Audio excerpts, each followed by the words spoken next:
Well, we've been miscalling Uranus all this time. Actually, astronomers say we should be pronouncing it like Uranus, not Uranus. I can't say a different stress changes much, though. However, things could have been different. Initially, Uranus was supposed to have the majestic king-like name of George, because astronomers wanted to name it after King George III. In the end, they changed their minds, and now, well, it's the punchline of every joke. If you take the total cost of launching a mission and divide it by the weight of the cargo, you'll see some pretty mind-blowing figures. According to specialists, back in 2016, it used to cost $10,000 to send just 1 pound of cargo into space. But now, prices have gone through the roof.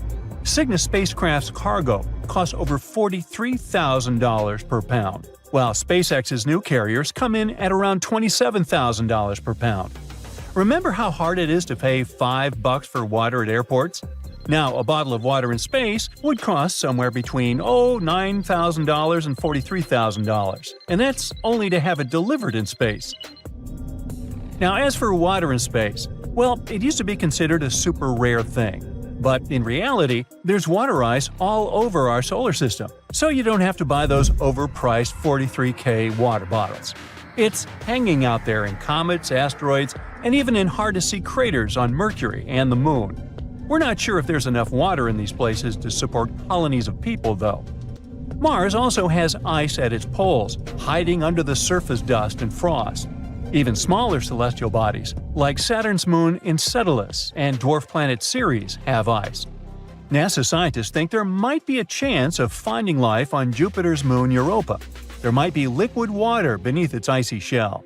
Europa, even though it's a lot smaller than Earth, might have an ocean deep enough to hold twice as much water as all the oceans on our planet combined.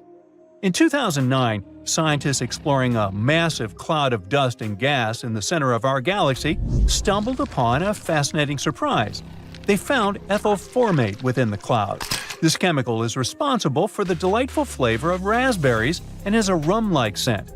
Furthermore, another nearby region is brimming with ethyl alcohol, the same type found in many beverages. In fact, there is enough alcohol in this region to provide every person on Earth with 300,000 pints of beer every day for the next billion years. Now, believe it or not, we do have a black hole on Earth. The thing is, creating an in-lab black hole was a sort of indispensable thing to do. Studying black holes in real space remains a distant dream, so it was only possible to create one to experiment with in a lab. A group of scientists in the Netherlands wanted to explore the mysterious Hawking radiation theory proposed by the iconic Stephen Hawking.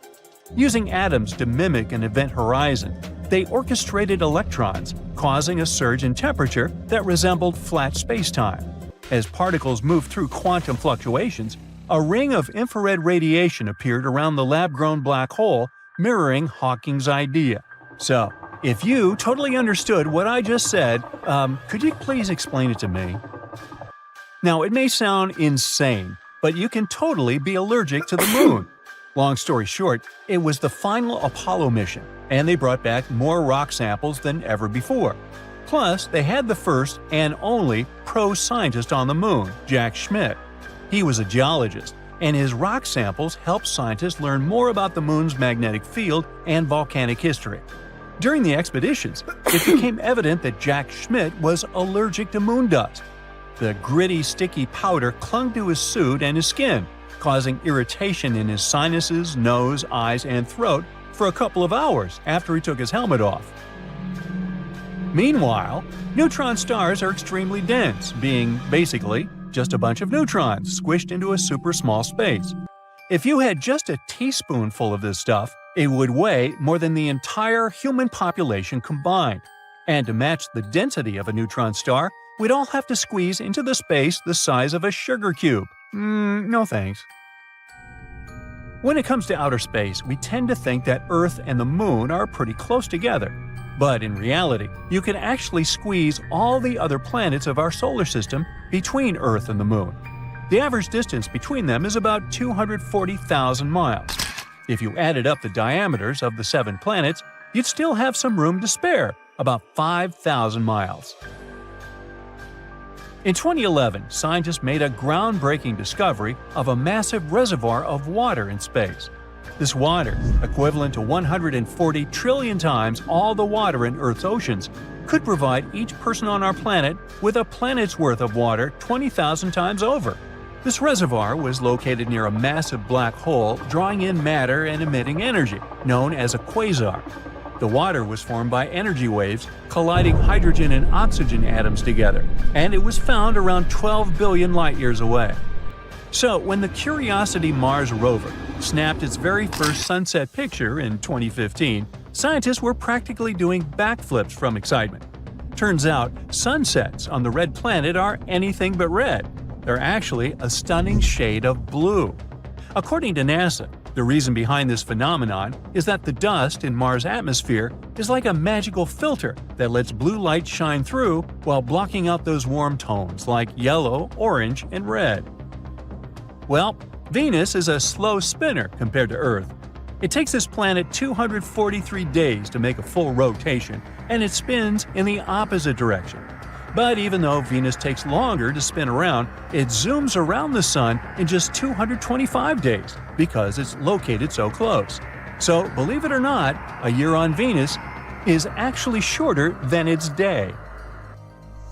So, you might think that the night sky should be full of stars with no dark spaces at all. This idea is known as Olbers' paradox, named after German astronomer Heinrich Wilhelm Olbers.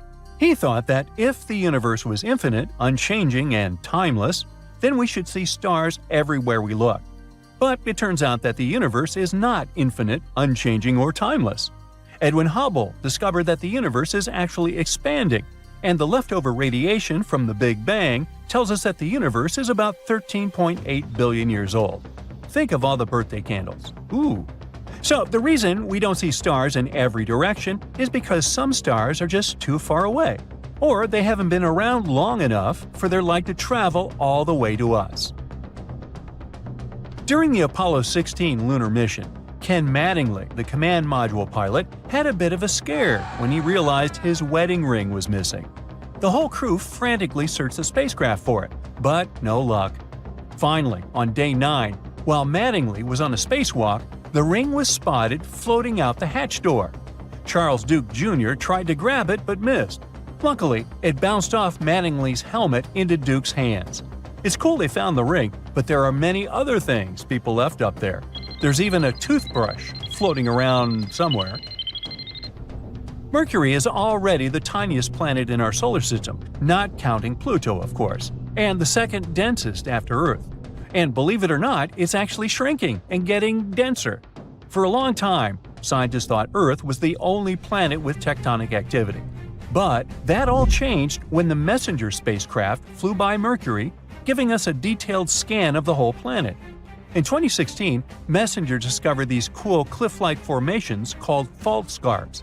Since they're still relatively small, scientists think they're pretty new, suggesting that Mercury is still contracting 4.5 billion years after the solar system began. And around 10 years ago, Australian astronaut Luca Parmitano went through a near-drowning experience during his spacewalk due to a water leak that went unaddressed. Nobody knew how it happened and why Luca ended up having water in his helmet.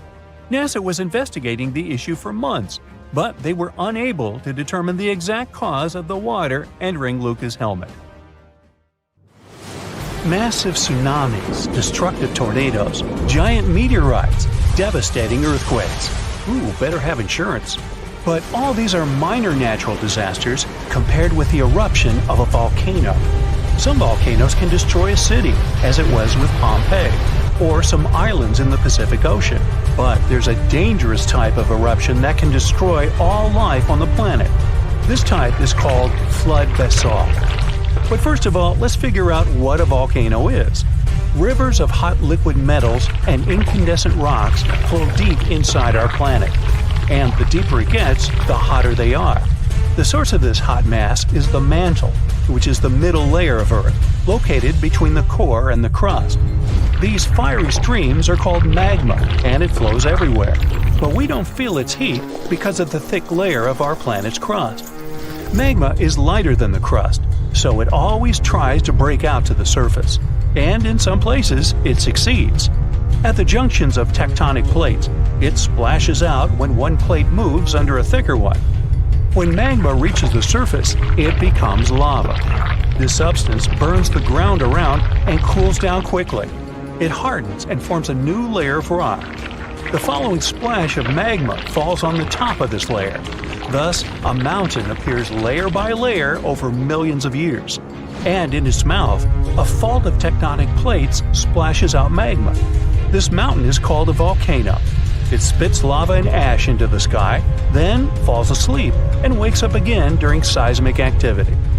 Now imagine that several giant volcanoes begin to splash out an infinite amount of magma. It just doesn't end and covers an entire continent. This is a flood basalt, and one day it did happen. About 252 million years ago, in the northern part of our planet, a lot of magma accumulated under Earth's crust. Trillions of tons of hot rock were concentrated in one place on a gigantic territory, and gradually, all this fiery energy began to seep out of the ground. Hot gas started to come out in different places in this territory. The ground shook endlessly, and the crust rose hundreds of feet, all pointing to the approach of an imminent catastrophe. And then, at some point, magma began to pour out. Giant fountains of fire burst out of the ground. Do you know these geysers in Iceland? So imagine the same things, but dozens of times higher and with hot lava and ash instead of water and steam. The ash and lava flows were so strong that they reached the clouds. Under Earth's crust, there was a gigantic bubble of magma, and it squeezed out fiery jets under the pressure of rock and ground. The rift was getting bigger. Magma was flowing out everywhere. It began to fill the entire North Continent. The flood of lava spread wider and wider. The streams of molten rock seemed endless. Layers of molten basalt rock overlapped one another, forming a giant tsunami of lava 160 feet high. It poured out of the ground for hundreds of thousands of years, flooding forests, rivers, lakes, and meadows. At the same time, billions of tons of volcanic ash rose into the sky, which could lead to a volcanic winter, since sulfur dioxide in the ash reflected the sun's rays. This might have lowered the temperature on the continent by several degrees. Then, dust and ash probably condensed and formed giant clouds that watered the surface with toxic acid rain. But after that, the cooled lava formed a giant thick shield, preventing magma from seeping out of the endless fire bubble. The global catastrophe was over, but only for a short time. Trillions of tons of magma were still flowing under a thick layer of solid basalt. The fiery rivers couldn't reach the top, so they spread out to the sides. As a result of this expansion, huge nets were formed under the thick rock. They ran in different directions like a spider web and heated Earth's crust. Gases started coming out from under the surface again. More and more energy accumulated there, until an explosion of unimaginable force occurred.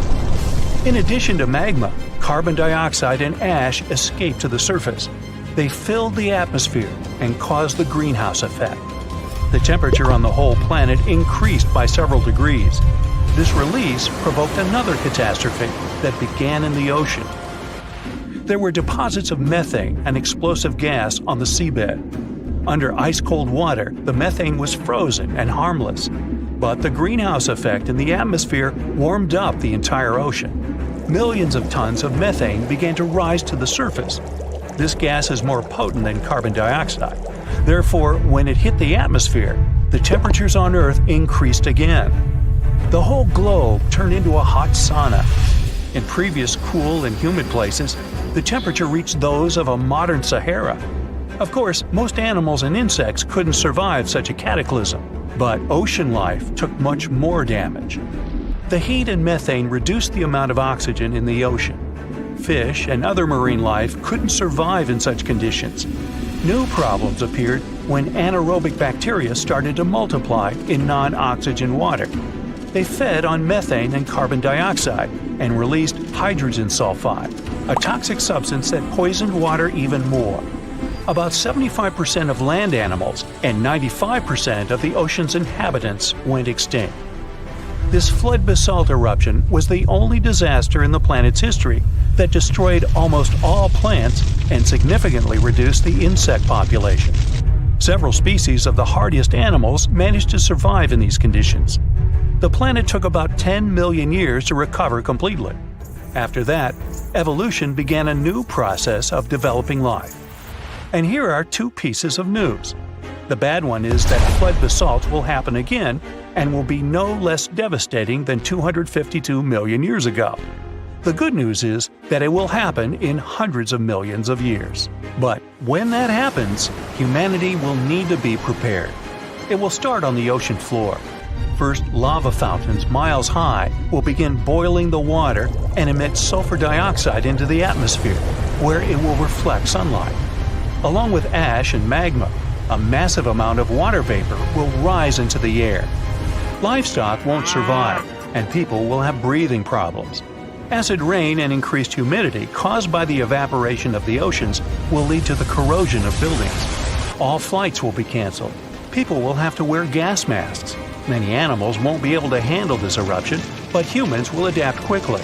But then another and another eruption will follow, and this endless catastrophe will soon deplete the resources of humanity.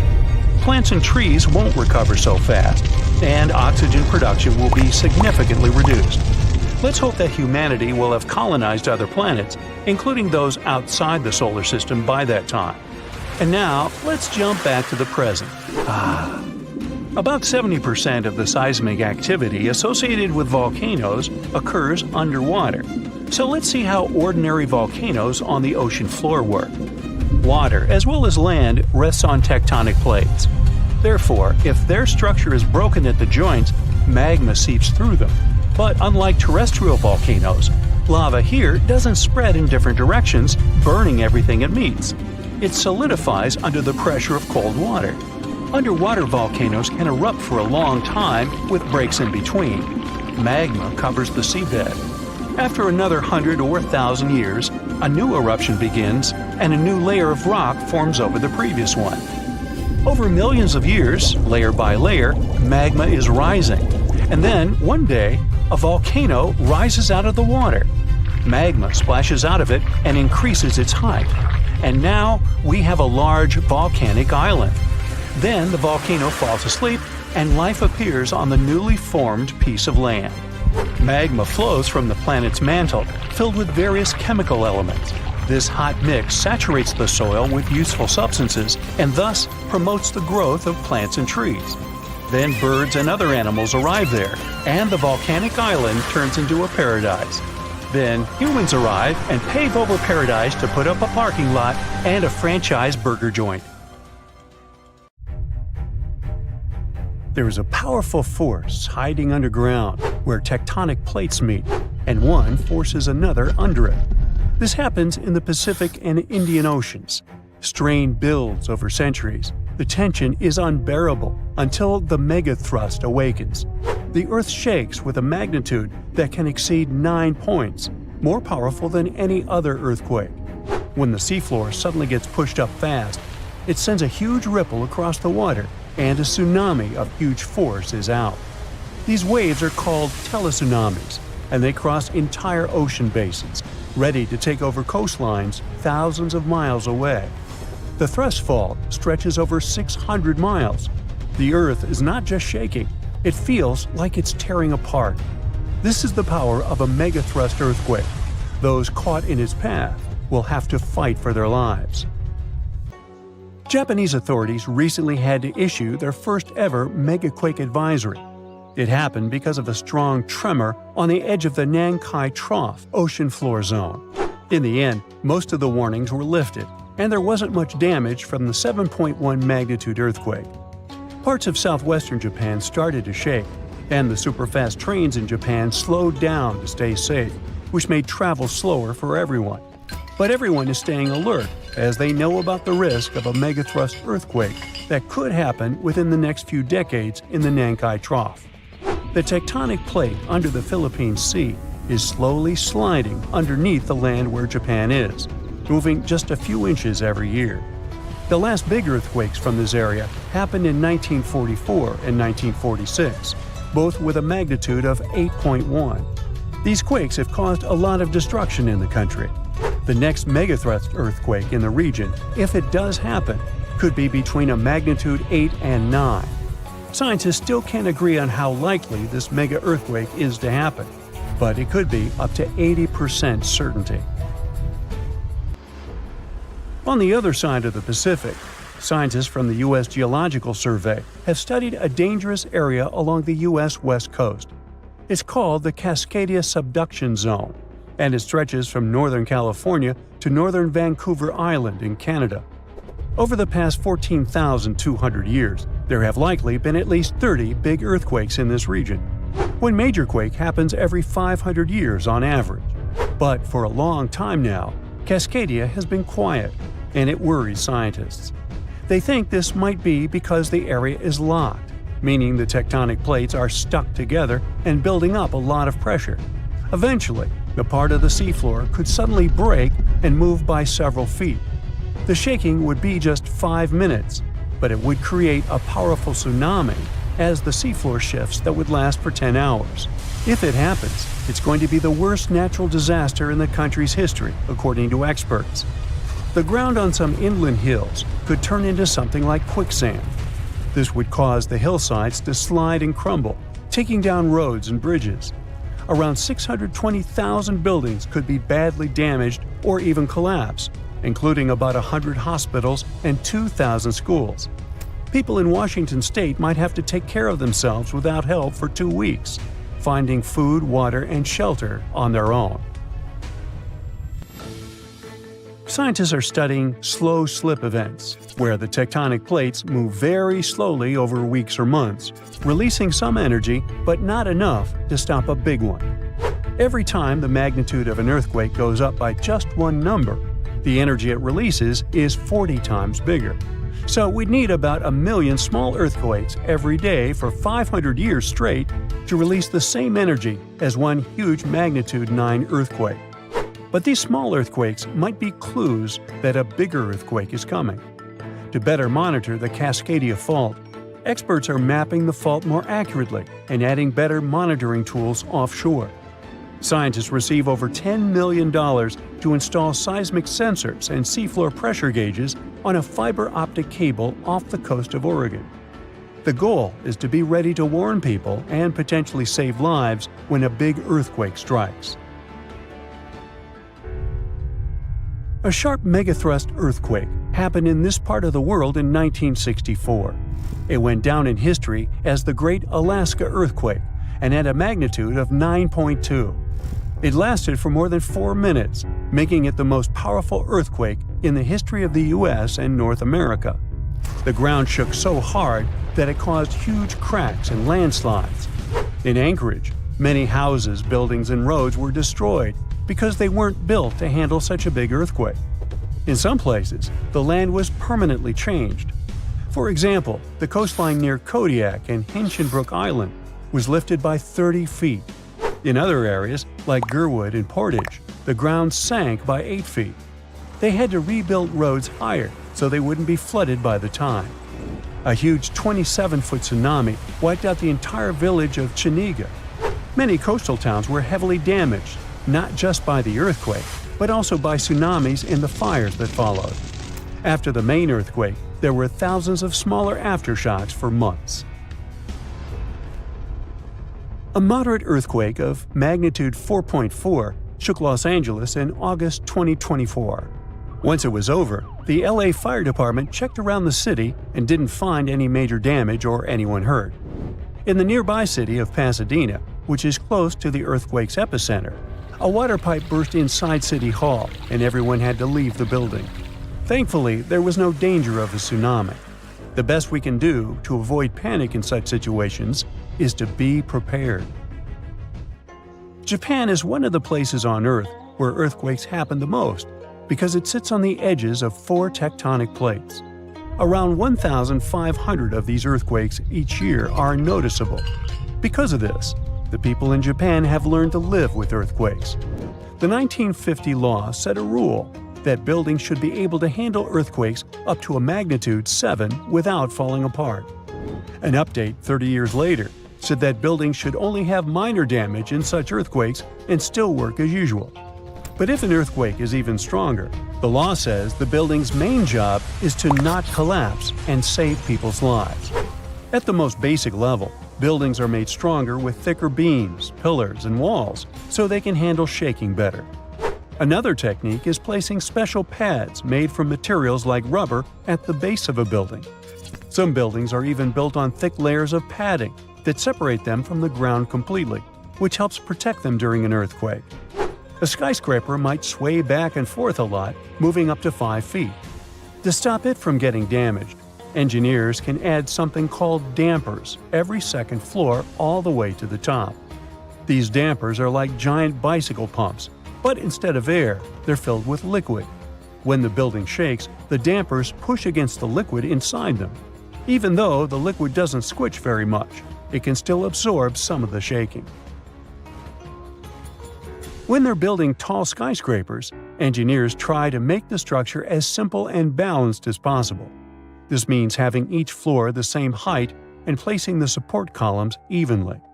But sometimes, architects who design skyscrapers don't want to make these compromises because they have creative ideas for how the building should look. Then they have to find compromise solutions. For example, Tokyo's Skytree Tower, one of the tallest buildings in the world, is designed in a futuristic style but also includes special features to protect it from earthquakes. It has a central pillar, like in traditional Japanese pagodas, and seismic dampers that help absorb the energy from an earthquake, keeping the building safe. In February 2025, scientists discovered something shocking about our planet's insides. We've long thought that Earth's inner core is a solid and stable sphere, but the truth may be quite different and a bit alarming. The recent study suggests that the surface of the core might be undergoing structural transformations right at this moment. Researchers from the University of Southern California have analyzed decades of seismic data and discovered that the surface of the inner core appears to deform under the influence of the outer core. We've observed such changes for the first time, but they're likely to explain some peculiarities in the rotation of the inner core. They could even be influencing the length of days on Earth. Now, the inner core of our planet, located about 3,100 miles below the surface, is traditionally described as a solid ball of iron and nickel. However, new data shows that its outer layer may be more malleable than expected. This discovery is based on the analysis of seismic waves from repeated earthquakes near the South Sandwich Islands. The researchers used enhanced resolution techniques to study these seismic signals. They observed anomalies in the waves and made an unexpected conclusion. There must be deformations on the surface of the inner core, and they could be caused by turbulent interactions with the molten outer core. Now, this outer core, composed of liquid iron and nickel, has a highly important role. It helps generate Earth's magnetic field. Before, we really didn't understand its impact on the inner core. But now, the new study shows that the turbulent movements of the outer core could disrupt the surface of the inner core, and that could cause changes in its shape. These disturbances might also explain the gradual slowdown in the rotation of the inner core. Scientists have been observing it since 2010. On the surface, we really don't notice these changes, but they could influence Earth's overall rotation and length of days. The study can help us understand better what's happening deep inside our planet, how the inner and outer core interact, and how that affects Earth's magnetic field and movement. Obviously, direct observation of Earth's core is impossible. That's why scientists use indirect methods, like analysis of seismic waves. It also allows us to deduce the structure and composition of the core. As these waves pass through different layers, they get deflected or stopped, and this can provide us with clues about the nature of the materials they encounter. There are also laboratory experiments. Researchers reproduce the extreme pressures and temperatures of the core and study the behavior of iron-nickel alloys. They use sophisticated instruments, such as diamond anvil cells, and they allow exploration of these extreme conditions. Then there are studies of meteorites. The thing is, some of them come from asteroids with a metallic core like Earth's. Their chemical composition sometimes provides clues about the elements present in Earth's depths. Scientists can also create numerical models. By combining seismic, experimental, and geochemical data, they simulate the internal dynamics of our core. But what would happen if Earth's core suddenly stopped spinning altogether? Well, it's unclear, but we can make assumptions. If it was just the solid inner core that stopped, the answer would be, not much. Even if it didn't just slow down its movements, which is happening right now, but stopped altogether, the main impact would be on the speed of Earth's rotation. Our days would get longer. Over time, it could weaken the planet's magnetic field, which would be bad news, but not as catastrophic as what would happen if the outer core stopped spinning. That's when things would get seriously bad. Without the rotation of the outer core, Earth would lose its magnetic field, and the loss of this protective shield would set off a catastrophic chain reaction. First off, tectonic plates would start colliding in chaotic ways.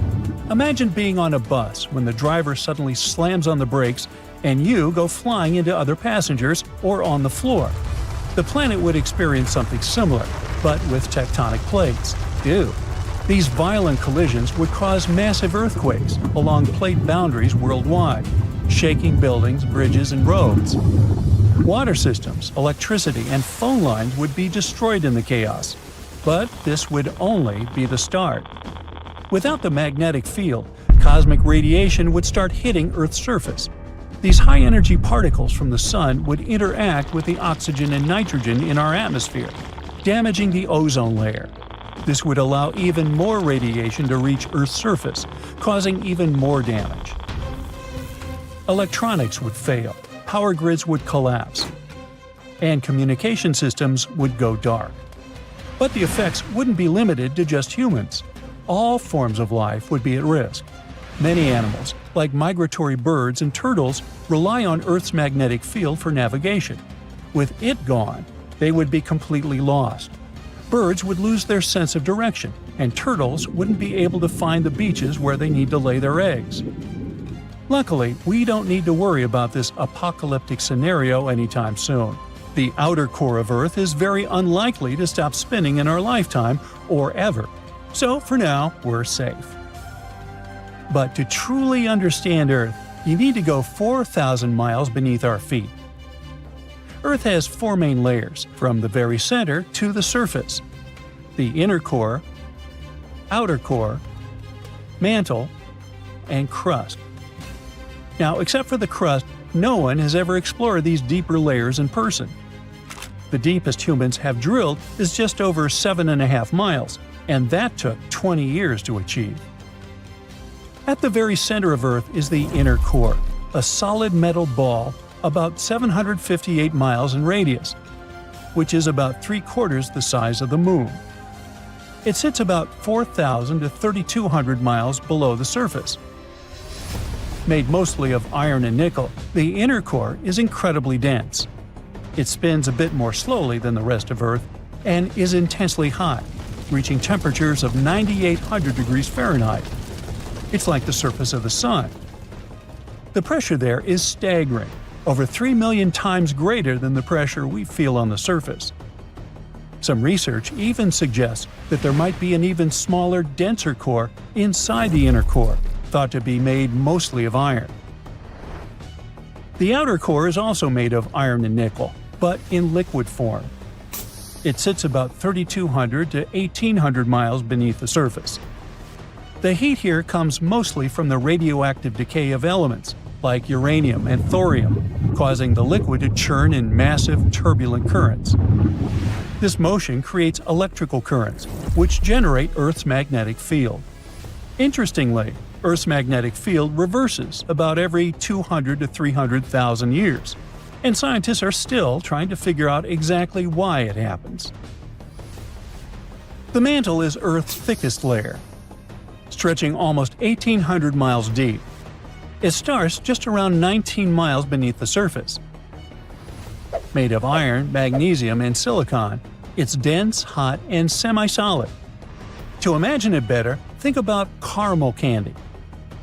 Like the outer core, the mantle also circulates, but it moves much more slowly. Closer to the upper edge of the mantle, between 62 to 124 miles underground, the heat is so intense that it melts rock. This creates a partially melted layer of rock called the asthenosphere.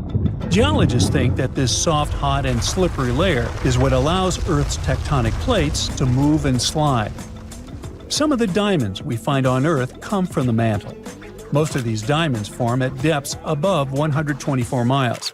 But rarer, super-deep diamonds may form as deep as 435 miles. These diamonds are brought to the surface by a certain kind of volcanic rock called kimberlite. The outermost part of the mantle is cooler and more rigid, behaving more like the crust above it. Together, this uppermost part of the mantle and the crust are called the lithosphere. As for the crust itself, it's the outermost layer of Earth. It's about 25 miles deep and makes up only 1% of the planet's mass. And yet, it holds all known life in the universe. At the end of December 2021, an underwater volcano with a rather exotic name, Hunga Tonga, woke up after several years of sleeping. It did that with so much energy and strength that people heard the eruption from over 100 miles away. Then it went back to sleep. But a couple of weeks later, it woke up again with a force 7 times greater than the first time. It broke the island above it in 2 parts. The lightning storm that started because of the eruption was the most intense in recorded history. The sound waves from the eruption traveled around the planet several times. Someone even heard a loud boom from it in Alaska. And it started the first known mega tsunami since ancient times. This tsunami took the lives of 2 people as far as Peru and caused trouble for 2 fishermen in California. But that's not all. This eruption could change the weather patterns on Earth for years. You may see the first proof in the summer of 2024, which is forecast to become much wetter than usual. Scientists believe the eruption was caused by gas building up to a critical point. Different minerals, including anhydrite quartz and sulfides, were building up for several months until they blocked the flow paths and sealed the gas within Hunga Tonga. Normally, when a volcano erupts, the fumes cause a temporary cooling effect on Earth's surface. But Hunga Tonga's eruption was different. It didn't produce much fumes, but released a massive amount of water vapor, roughly equal to 60,000 Olympic swimming pools. The intense heat of the eruption turned huge amounts of seawater into steam, which then blasted high into the atmosphere. All that water vapor ended up in the stratosphere, a layer of the atmosphere that's too dry to form clouds or rain. Scientists don't have any observations of volcanic eruptions like Hunga Tonga to predict its effects on our weather patterns. They can't tell exactly how long these effects might last either. This is because the only way to measure stratospheric water vapor is with satellites, which have only been around since 1979, and there hasn't been an eruption similar to Hunga Tonga in that time. Experts from different countries started analyzing satellite data right after the Hunga Tonga eruption. They wanted to find out how long water vapor would stay in the stratosphere, where it would go, and, most importantly, what this would mean for the planet. The first big result of the eruption, at least partially, was a huge hole in the stratosphere that was hanging on for several months in 2023. By the time it appeared, the water vapor had reached the polar stratosphere over Antarctica. In the following years, there wouldn't be enough water vapor left to enlarge this hole. It looks like Hunga Tonga will have just a minimal effect on global average temperatures. But there are some surprising, lasting regional impacts. One of the scientific models forecasts colder and wetter winters for northern Australia until about 2029. In North America, it predicts warmer winters, and Scandinavia could have even colder winters. This is just one study though, and one approach to understanding how the eruption of Hunga Tonga can change our weather. We do have at least one example from history when a volcano eruption changed the world. Over 2 centuries ago, in 1815, Mount Tambora erupted and caused the year without a summer. In the following year, the winter was unusually cold and wet weather across Europe and North America. A recent study confirms that 1816 wouldn't have been this cold without the volcanic eruption. The immediate effects of the eruption were catastrophic, with tsunamis destroying homes, claiming 10,000 lives, and 80,000 more who fell ill in the aftermath. The eruption of Mount Tambora was one of the strongest in the last 1,000 years. It had ejected an enormous amount of sulfur dioxide into the stratosphere, which quickly spread across the world. It resulted in the coldest year in at least the last 250 years. In May, frost wiped out most of the crops in New York, Massachusetts, New Hampshire, and Vermont.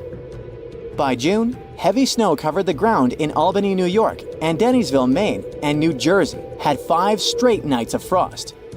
The cold continued into late summer, which should have been the harvest season.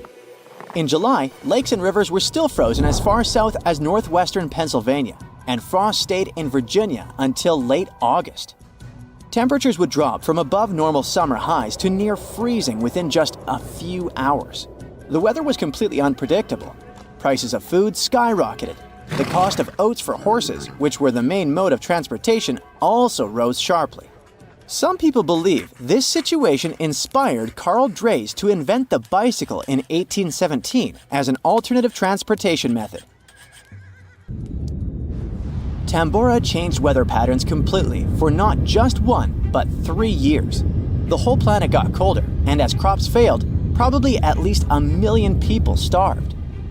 Scientists don't have solid evidence of volcano eruptions that have taken more lives than Tambora. But the Krakatoa eruption in Indonesia in 1883 is far more famous than Tambora because information about it spread worldwide via telegrams and photos. Its final blast was the loudest recorded sound in history, and people could hear it on 10% of the entire Earth's surface. The eruption started a tsunami with waves about half as tall as the Statue of Liberty. Still, it was less powerful than Tambora's eruption. The island that once hosted Krakatoa disappeared in the eruption, but new eruptions began less than 50 years later and created the Child of Krakatau cone in the center of the caldera of the old eruption. The new volcano still comes to life from time to time. Mount Vesuvius' eruption, which took down Pompeii, is one of the most well-known volcanic disasters in history. It took around 2,000 lives, much fewer than Tambora. According to a famous Roman author of that time, the eruption lasted 18 hours. Pompeii was covered by a layer of ash and pumice that was thicker than twice an average human height. The nearby coastline also changed dramatically. In today's world, the after effects of volcanic eruptions are often more dangerous than the eruption themselves. Thanks to advances in technology, we can now predict volcanic eruptions more accurately and use safety measures like evacuations and flight cancellations. But there's still a lot of risk that changes in weather patterns and drought all over the world, especially in areas like India, East Asia, and East Africa that are affected by monsoons. Volcano eruptions can also have effects you wouldn't probably expect, like the evolution of dinosaurs. These guys were once the size of cats, waiting for their time to shine. It came around 230 million years ago. This time is known as the Carnian pluvial episode. Before it, Pangaea was a dry and arid supercontinent. But then, there were 4 major volcanic events that pumped huge amounts of carbon dioxide into the atmosphere. Global temperatures and humidity spiked because of it. These massive eruptions most likely happened because of the Wrangellia Large Igneous Province eruption in what is now British Columbia and Alaska. This prolonged volcanic activity created the right conditions for dinosaurs to blossom and diversify, and also for the rise of other groups, like modern conifers, ferns, crocodiles, turtles, insects, and early mammals. With higher temperatures and more rainfall, terrestrial plants have evolved, and humidity-loving ones have become dominant. Without those changes in the world, we could have a completely different natural history. There's some solid proof that volcanic activity has really changed the weather patterns back then. Scientists have found layers in the Earth's core that show different types of carbon. It means there were 4 massive releases of carbon dioxide into the atmosphere. The data on mercury and carbon together shows that the spike in mercury levels was thanks to a major volcanic event that affected the global carbon cycle, and not just local eruptions. So hey, take a look. This is our planet's crust, its outermost and thinnest layer. And here's the mantle, it's way thicker. And this is the core. Wait, what's happening here? Uh-oh, the core is leaking right into the mantle. Quickly, we gotta stop the leak. What do you mean it's been going on for millennia? Earth's core is actually a very intriguing thing overall. Its unique properties, ranging from housing a mysterious metal orb to being nearly as hot as the sun's surface. Well, another one on this list of enigmas, apparently, our planet's core is leaking gas. I can relate. Is it dangerous for us? Is it going to boom if somebody lights a match? Well, not really, all because this gas is a rare isotope called helium-3. Helium-3 is a version of helium with 1 neutron instead of the usual 2. Most of helium-3 in the universe was created around the time of the Big Bang, so it's some pretty ancient stuff. As the solar system formed, this gas became trapped deep within Earth's core. Shielded from space collisions and other cosmic hullabaloo, it remained hidden in the planet's depths for billions of years. Now, we've known for quite some time that occasionally, trace amounts of helium-3 escape to the surface, but no one has known the exact mechanism behind this leakage. Until recently, the breakthrough came with the discovery of exceptionally high ratios of helium-3 and its more common counterpart helium-4 in ancient lava flows on Baffin Island. This island is located in Canada's remote Arctic archipelago. The craziest thing is that these findings have the highest helium-3 ratios ever observed on dry land. The research revealed significant helium-3 levels. It might mean that the volatile elements from the solar nebula, that's the cloud of gas and dust that gave birth to our solar system, have remained in Earth's mantle since the earliest stages of the planet's formation. The discovery was made in lava flows that erupted around 60 million years ago, during the formation of a new seafloor when Greenland and North America split apart. But hey, it was amicable. The research team, led by Forrest Horton from the Woods Hole Oceanographic Institution, used advanced techniques to measure the helium trapped in olivine crystals within the rocks. These crystals formed before the magma erupted, which helped preserve the helium as it rose from deep inside the planet. The scientists found about 10 million helium-3 atoms per gram of olivine. That's a shockingly high concentration for Earth. You see, Earth's core acts as a reservoir for helium-3, storing it since the planet's formation. Over time, small amounts of this gas escape into the mantle through processes like mantle convection. That's when the planet's rocky interior stirs and moves like boiling water.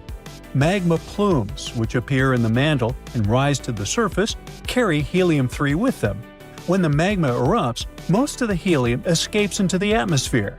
However, some of it gets trapped in crystals within the lava. That's how scientists can later study its origin and movement. Now let's follow the journey of helium-3 in the Baffin Island rocks. It began at least 100 million years ago. Mantle plumes carrying the helium likely took tens of millions of years to reach the surface. It means helium-3 has been leaking from Earth's core for millennia.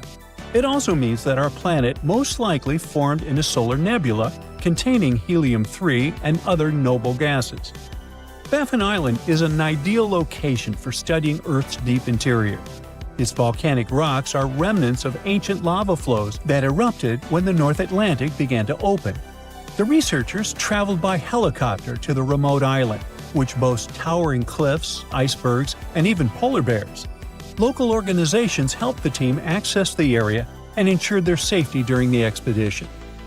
The discovery of helium-3 leaking from the core raises new questions about what other elements might be stored deep within Earth. Could it be significant amounts of other light elements, such as carbon and hydrogen? These elements are critical for life and could provide further insights into the planet's habitability and evolution. For instance, the core's lighter-than-expected density might be explained by the presence of these elements. Plus, understanding the movement of helium-3 could also help track the behavior of other gases across the core mantle boundary. But this isn't the only unexpected discovery about Earth's insides. Let's go to Turkey's central Anatolian plateau. There, Earth's crust seems to be slowly dripping into the planet's interior. This process, known as lithospheric dripping, is still shaping the surface geology of the region.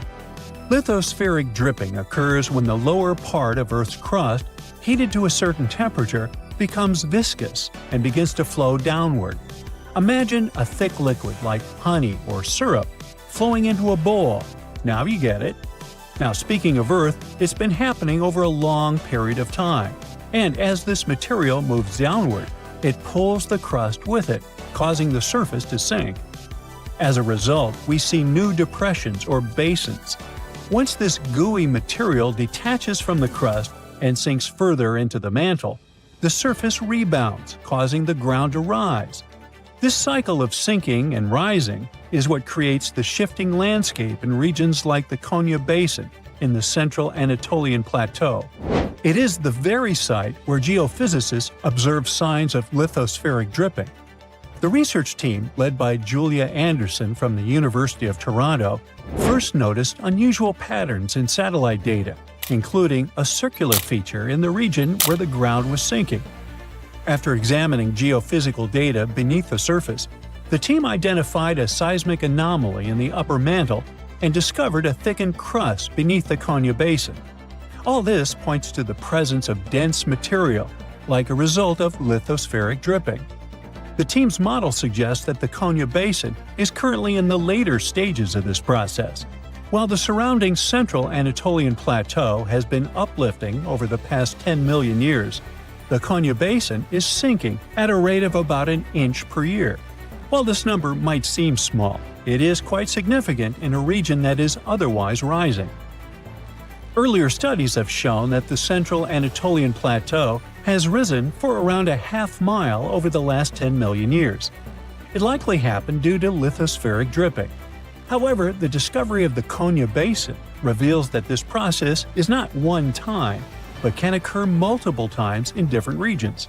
The initial drip that formed the central Anatolian Plateau likely caused daughter events, which led to the formation of the Konya Basin. To validate their model, the researchers conducted a cool lab experiment. It simulated the lithospheric drip process.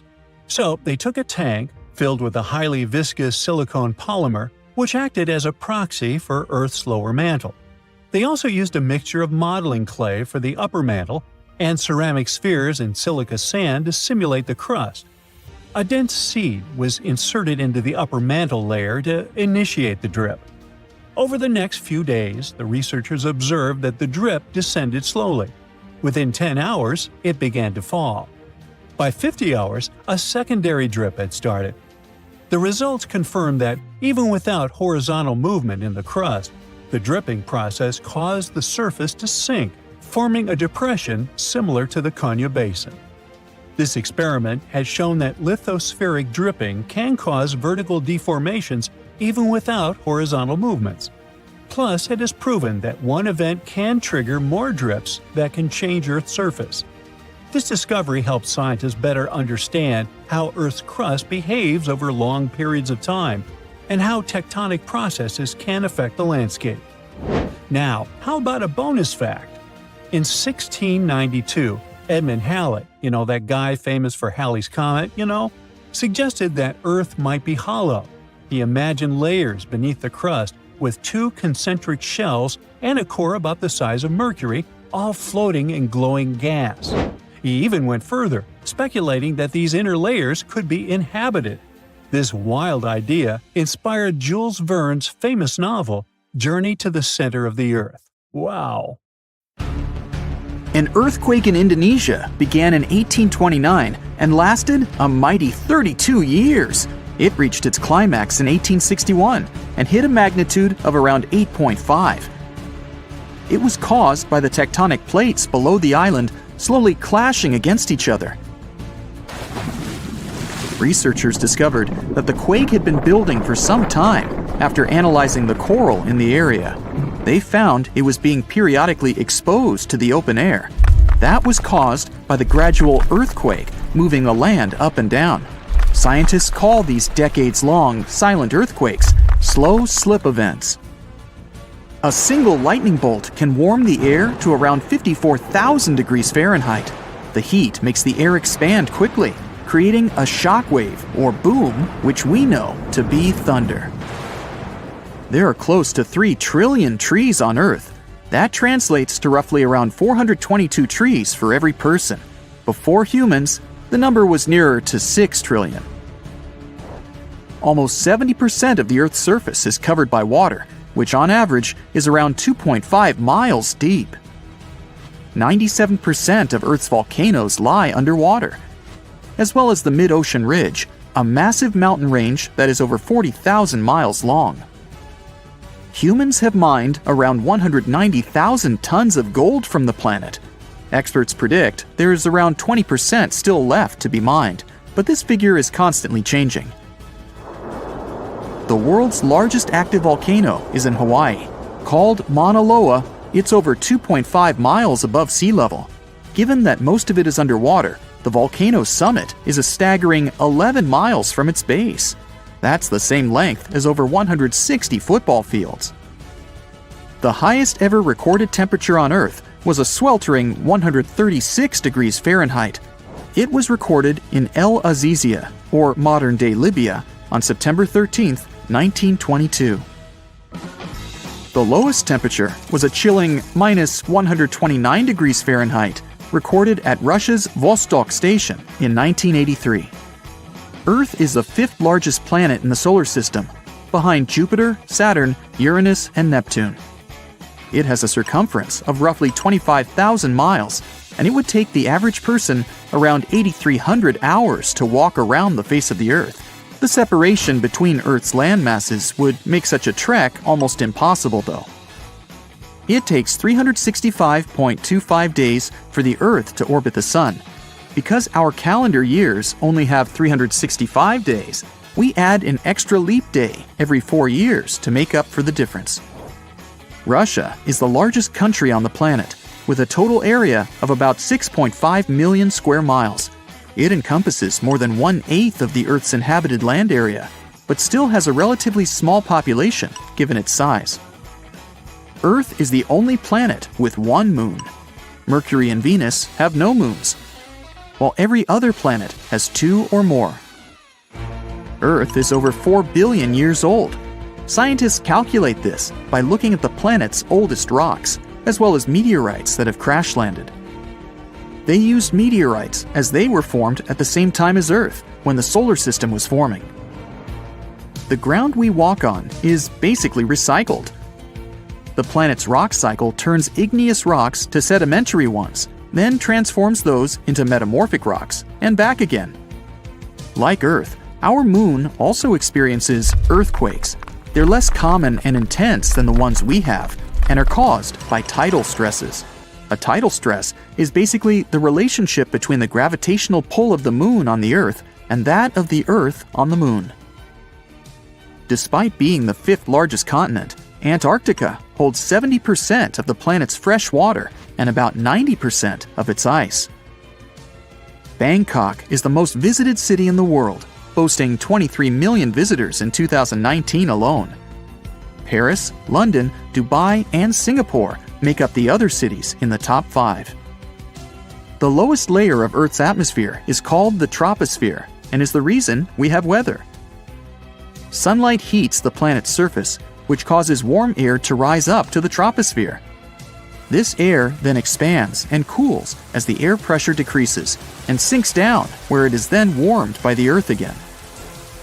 Coral reefs are the largest living structures on the planet, with some even being visible from space. Coral reefs hold the most species per area of any of Earth's ecosystems, even more than rainforests. Earth got its name around 1,000 years ago, and it comes from the German word meaning the ground, but there's no evidence to show who actually named it. Of all the planets, Earth is also the only one which is not named after a Greek or Roman deity.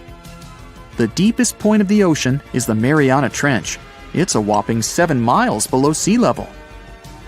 Coastlines cover about 20% of U.S. land, but are home to more than 50% of the U.S. population. The Earth isn't actually a sphere. It's more like a squished ball that bulges at the equator. The bulge is caused by the force of the Earth spinning, which makes the north and south poles slightly flat. The Earth spins on its axis, which is basically an imaginary straight line. Earth has seasons because the axis is tilted, causing the sun's rays to hit different parts of the planet more directly, depending on the time of year. If the sun was as tall as a standard door, the Earth would be around the size of a nickel. The Earth's rate of rotation is gradually decreasing. It's happening so slowly that it would take as much as 140 million years for the length of a day to increase to 25 hours. Get equipped for any season with brand new Brightside merch. Click the link and grab your print. The biggest animal on Earth is the Antarctic blue whale. It can reach lengths of 100 feet and weigh up to 400,000 pounds, which is around the same as 33 elephants. The temperature at the center of the Earth is around the same as the surface of the Sun, at almost 10,000 degrees Fahrenheit. Earth is around 10,000 times older than humans. Earth is around 4.5 billion years old, whereas humans have been around for, at most, 450,000 years. There are around 34,000 known species of fish. The actual number is way higher though, as a whopping 95% of our oceans still haven't been explored. America's Route 66 is longer than the journey to the Earth's core. The distance to the core is roughly 2,000 miles. Route 66 is almost 2,500 miles. The Earth is made up of 3 main components: the crust, the mantle, and the core, which is divided into the outer core and the inner core. Scientists have estimated that there are around 8.7 million species on the planet. Out of this, between 1 to 2 million of these species are animals. But roughly 86% of land species and 91% of fish have yet to be discovered by humans. Ancient astronomers used to think that the Earth was the center of the universe. For 2,000 years, they believed the Earth to be static, while other bodies traveled in orbit around us. In 1543, Copernicus published his sun-centered model of the solar system. Earth is the densest planet in the solar system. The density varies across its different crusts, but the planet's average density is just over 3 ounces per cubic inch. Mount Everest is the highest point on the planet. Its peak is the highest altitude above sea level at around 5.5 miles. Each year, 1 septillion crystals of snow fall on Earth. That's a trillion snowflakes. Snow covers about 31% of Earth's land area each year. Of Earth's water, only around 3% is fresh water. The other 97% is salted. Of that 3%, about 2% is frozen in ice and glaciers. So, less than 1% of the planet's fresh water is actually in lakes, rivers, and underground. The world's largest inland body of water, or lake to us normal people, is the Caspian Sea. It has an area of 140,000 miles squared. The world's deepest lake is Lake Baikal in Russia and is 5,300 feet deep. Earth's atmosphere is roughly 78% nitrogen and 21% oxygen, with small amounts of water vapor, carbon dioxide, and other gases. No other planet is believed to have this much oxygen, which explains why Earth is the only planet where life has been discovered so far. Apart from the Moon, there are 2 asteroids in co-orbital orbits with Earth, sometimes called Earth's second moon. 3753 Cruithne is an asteroid that looks like it's following the Earth in orbit, but it's actually following its own path around the Sun. 2002 AA29 is another asteroid which makes a horseshoe orbit around the Earth that draws it close to the planet every 95 years. When we think of active volcanoes, one region comes to mind: the Ring of Fire in the Pacific Ocean. 3/4 of Earth's volcanoes sit within this belt. Compare the area to Australia, which doesn't have any volcanic activity. The old continent of Europe is also calm, or at least we like to think so. Can you guess what the most active volcano in Europe is? If you thought of Mount Etna on the island of Sicily in Italy, you were right. The volcano has erupted about 200 times and has been far from sleeping in recent decades. The last time this happened was in August 2023. The highest mountain in the Mediterranean is 500 million years old. But in Iceland, there is a much younger volcano. It sprang into action on the 10th of July 2023. In the afternoon, 3 fissures appeared in the ground on a peninsula in the southwest of the island. This was at a base of a small mountain peak. Its name means Little Ram in the local language. The volcano spewed molten lava high into the air. There were also gas plumes in the area. But the scientific community wasn't surprised by the event. They already knew about the volcanic area that stretches between the cities of Reykjavik and Keflavik. Its name is hard to pronounce. Hey, I want to buy a vowel. It had already erupted during the previous 2 summers. This activity came after 8 centuries of dormancy. In the days leading up to the latest eruption, seismologists, the scientists who study earthquakes, recorded over 12,000 tremors. When the ground opened up in July, the fissures were over 1.5 miles long. The following morning, 2 of them closed. All the lava was now coming out of the last fissure.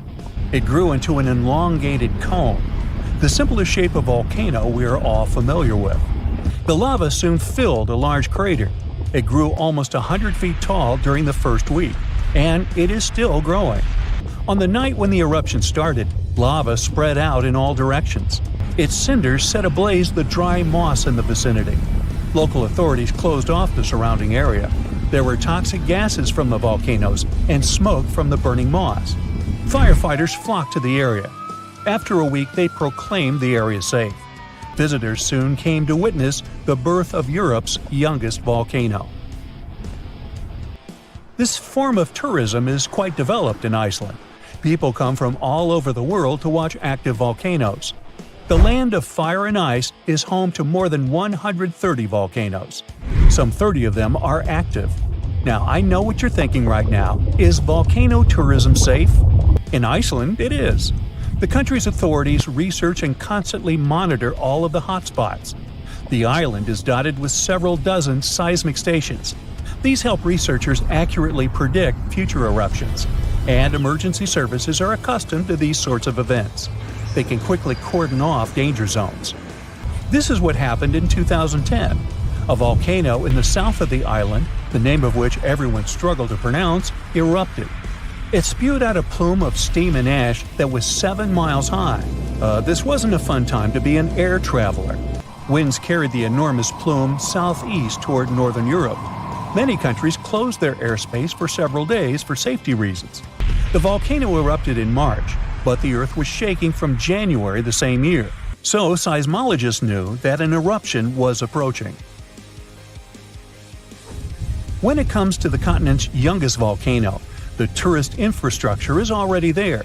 Visitors can leave their cars at a designated parking lot. Then they go on a 5-hour-long trek.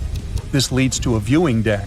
Tourists are so close to the epicenter that they can feel the heat haze from the crater. The sight is the most impressive at nighttime. Safety is never a concern.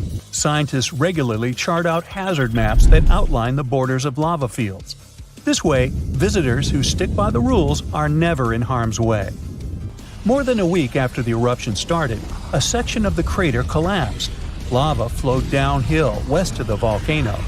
This majestic smoldering hot river is slow-moving lava. Scientists categorize it as an AA type. The term is Hawaiian. It describes basaltic lava that has a rough and brittle surface. The flow is composed of broken lava blocks that are called clinkers. They fall off as the substance flows. This reveals red-hot areas. The cooler sections of lava are gray and black in color. When it moves forward, it produces a distinctive sound like shattering glass. Nearly a month after the eruption of the new volcano, we got aerial footage of an interesting phenomenon. A tornado formed directly over the lava flow. This occurs due to the high temperatures in the area. When the conditions are right, a column of heated air can easily turn into a mini tornado. Scientists observed a similar event happen during the 2018 eruption of Mount Kilauea in Hawaii.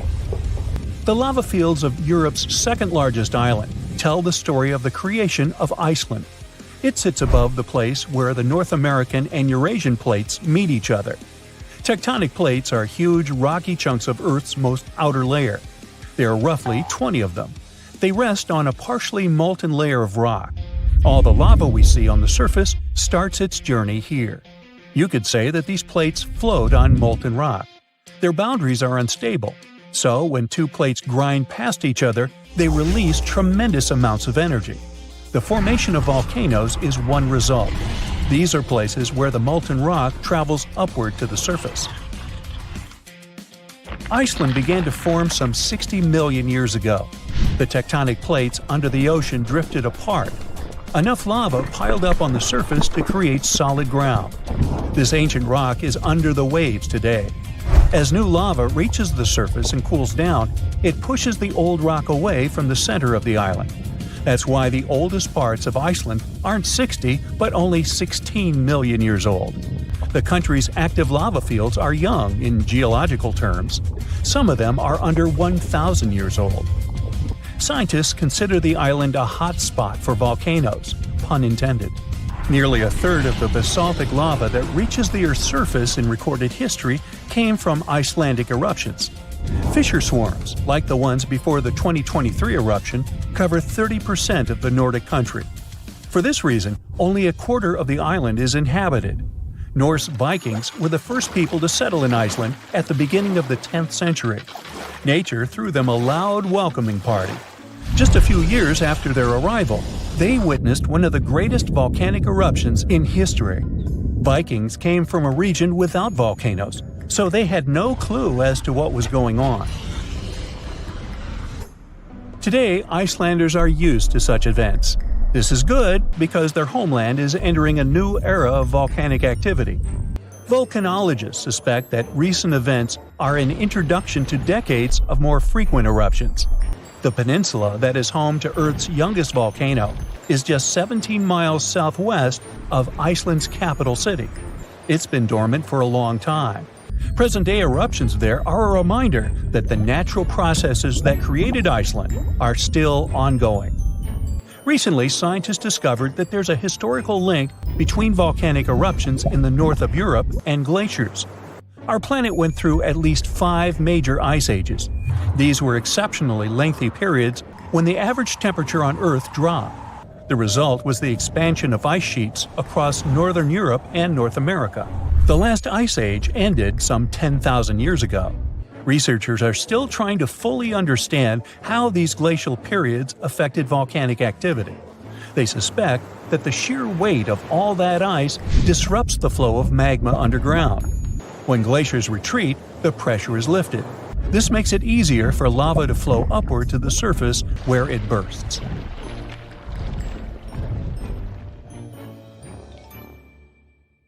If you've ever been to Yellowstone National Park, you were probably mesmerized by its geysers, which spew superheated water and steam high into the air.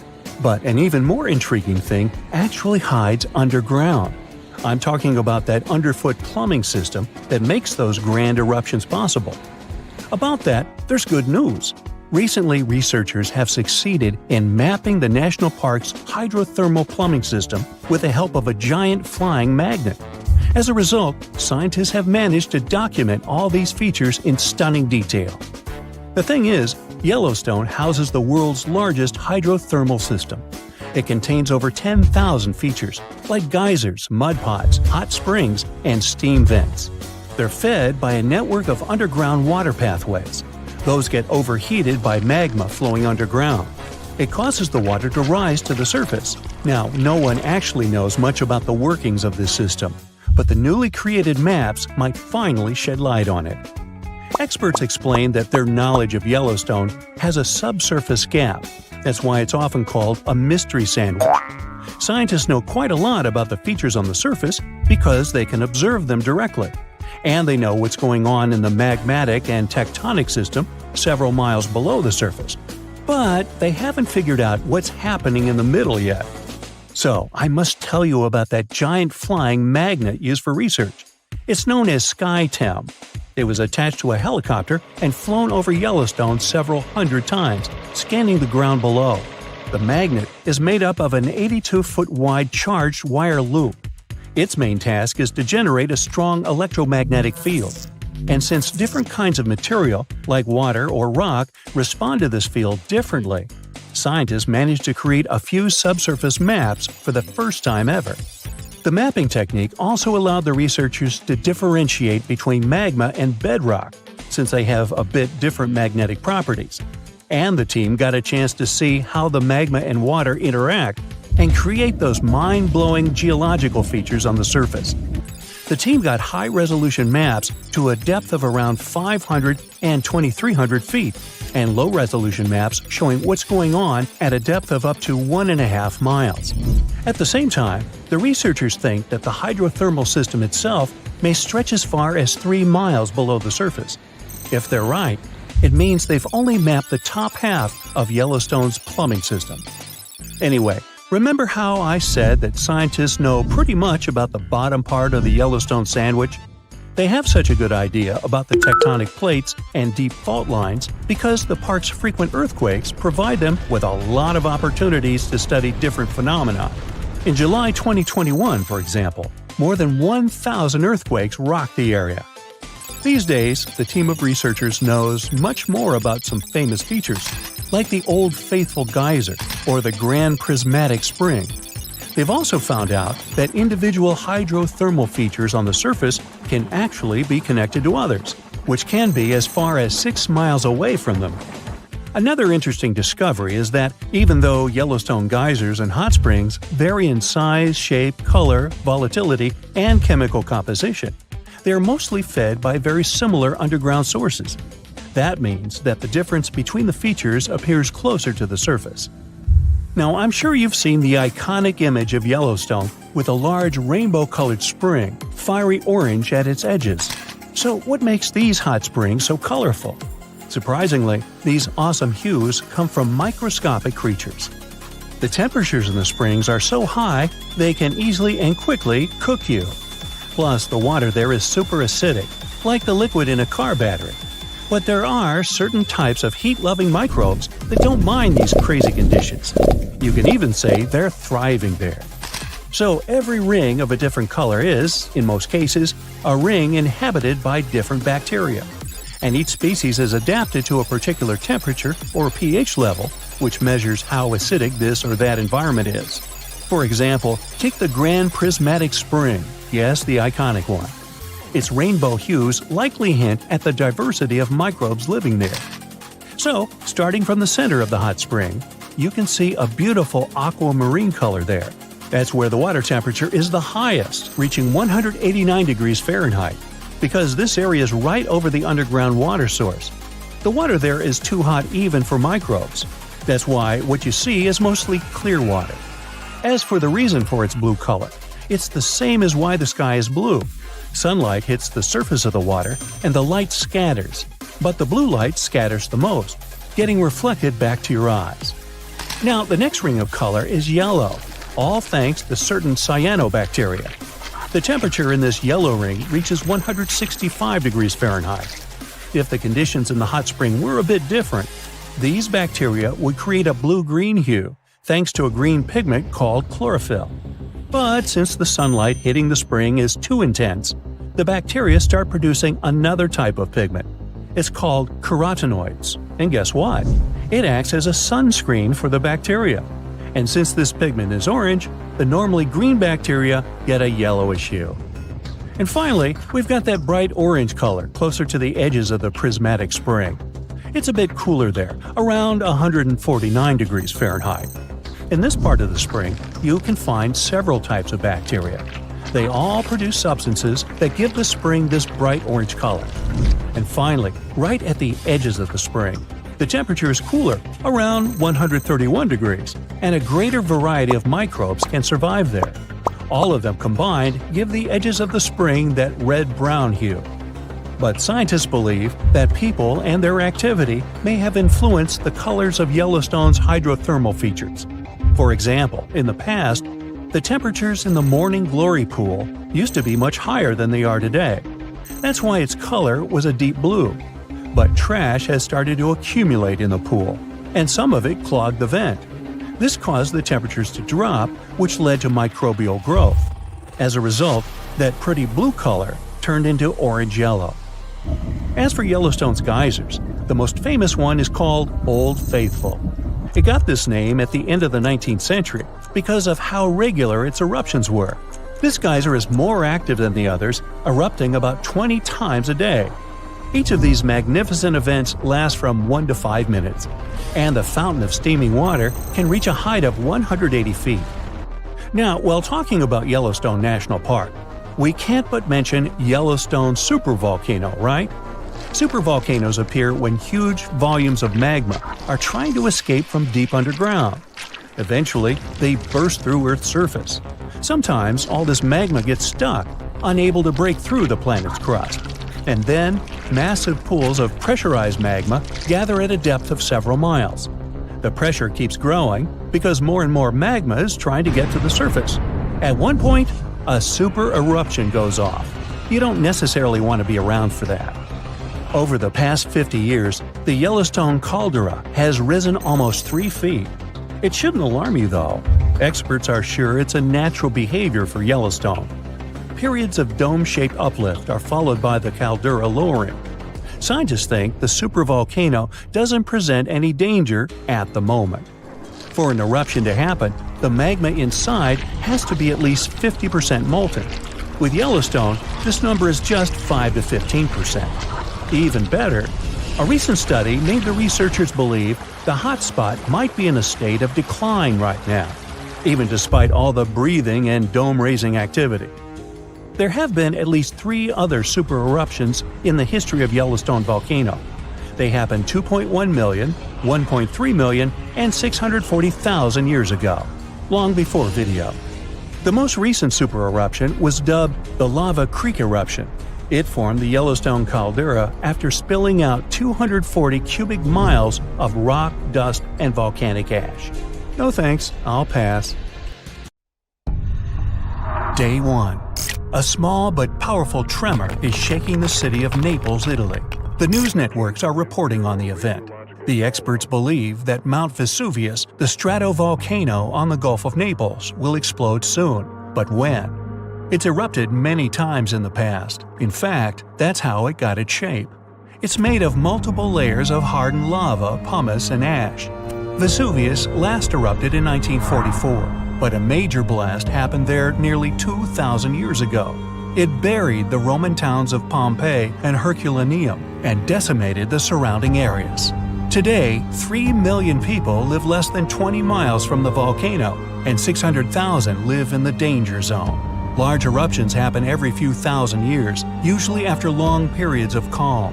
And the trouble is, Vesuvius is long overdue for its next one. This time, though, the volcano is being watched by the Vesuvius Observatory.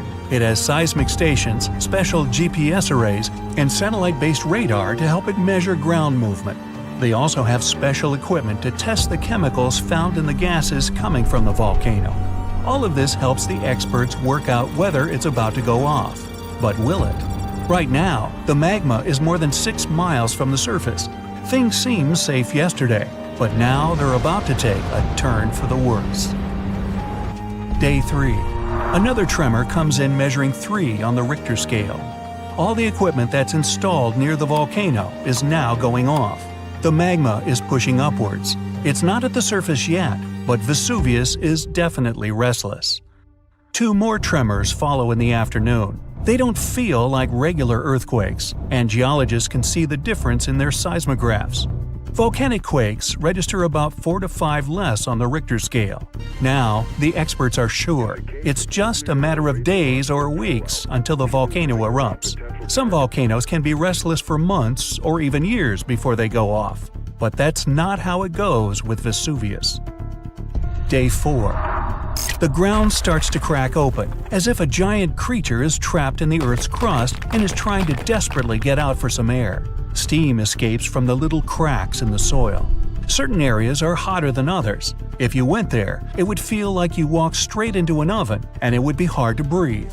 Some sheep got too close to the mountain and passed out. When the farmer found them, he almost collapsed too, not from the heat, but from the gases. Carbon dioxide and hydrogen sulfide are being released into the air. The entire area around the volcano smells like rotten eggs, and many of the forest animals are now staying clear.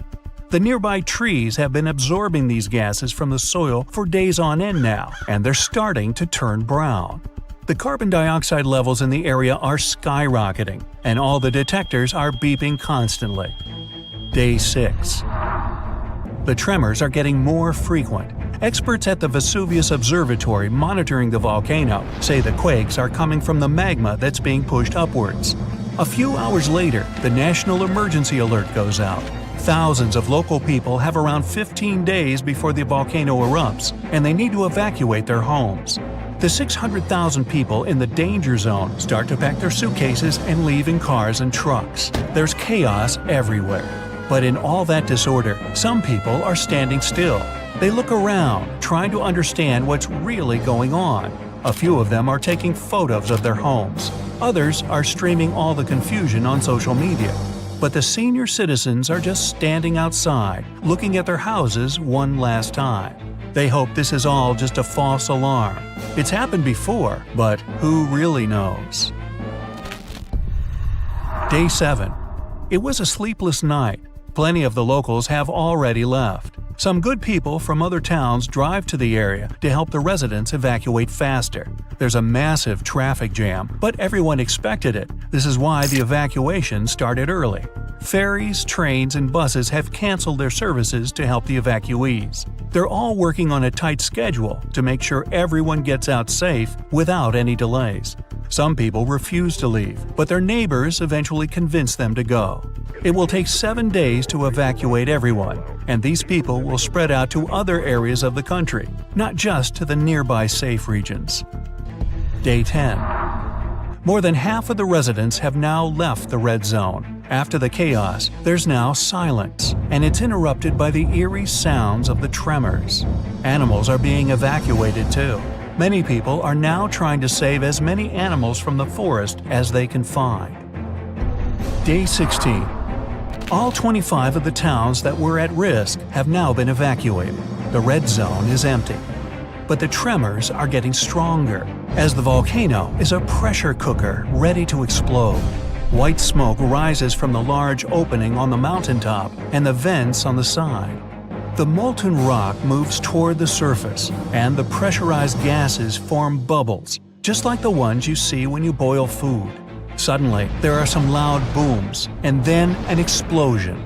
It's loud enough to be heard thousands of miles away, and the shockwave is felt throughout Italy. Volcanic rock is thrown up into the air. A thick black mushroom cloud forms and expands into the sky. The birds abandon their nests and fly away in huge flocks. The red-hot lava is now spewing out of the volcano like a fountain. As it flows downward, it obliterates everything in its path. Then there's a volcanic landslide. Part of the cone-shaped mountain falls off, and millions of tons of soil and rock break loose from the volcano's side and tumble down. The lava spreads on the slopes, and it slowly slides down into the forest and the farmlands. The plume of ash, pumice, and other kinds of rock has risen so high into the sky that people can see it from Rome. Then the tower of debris starts falling back to Earth. First comes the ash, then chunks of rock. The ash in the atmosphere is so dense that it's hard to breathe. The lava slowly spreads across the area and pulls down all the trees. All the nearby towns are shrouded in darkness and smoke. Buildings collapse, and all around there's a mixture of heated, poisonous gas and rock moving faster than a car. Other rocks and more volcanic ash fall miles away from the volcano, hitting cars and destroying roofs. The sky is completely black as the lava keeps on coming. Slowly, all the nearby towns are submerged beneath the molten rock.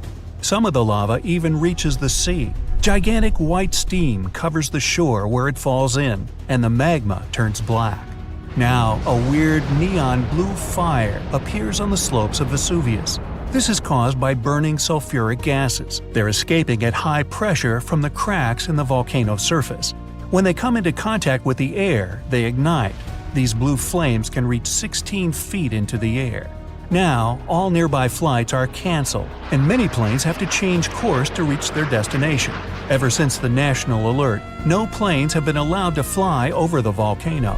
The clouds of volcanic ash can damage jet engines and other plane components. The water supply is now contaminated by streams of volcanic ash, and it smells unbelievably bad. In just a short amount of time, all that magma has made entire towns vanish. Only the roofs of taller buildings can be seen. After the big and explosive eruption, there are some smaller and quieter ones. At this stage, nobody knows if the volcano has stopped erupting yet, and absolutely no one can go anywhere near the area. 10 years later. Most parts of the red zone are now hidden under hardened but still warm lava, including the ancient site of Pompeii. Some people have started to forget about what happened. Others have begun their new lives elsewhere, and some don't even want to think about what happened to their old homes. But several of them are counting the days until they can go back. 100 years later. You're walking in what appears to be a wasteland of volcanic ash. You suddenly realize that you're standing on top of your great-grandparents' town. Everything is now submerged under a thick carpet of solidified lava. But below it all, just about everything is still intact, completely frozen in time. So, you might have heard that Yellowstone National Park is sitting on top of a giant supervolcano. That's the reason why the area can boast powerful geysers and hot springs. But it also means that underneath Yellowstone, there is an enormous magma chamber. In 2015, researchers from the University of Utah found out that this chamber was much bigger than everyone had previously thought. They even found one more reservoir with magma under the top one. Apparently, the more spacious the chambers are, the more magma they contain. Together, the two reservoirs store a glob of magma that could easily fill the Grand Canyon not once, but 11 times. But you know the most worrying thing about the magma chambers? They tend to push against the ground above them. As a result, the land in Yellowstone rises about 1 to 2 inches a year. On top of that, Yellowstone has the status of an active volcano, and its volcanic explosivity index, yes, there is one, is 8 out of 8. Such a high number means that if this volcano erupted, it would be an apocalyptic event. To put it into perspective, the eruption of Pinatubo in the Philippines in 1991, which is considered the most powerful in living memory, was given a mere 6 on the volcanic explosivity index. Ha, loser. Now, let's figure out if there's anything to worry about.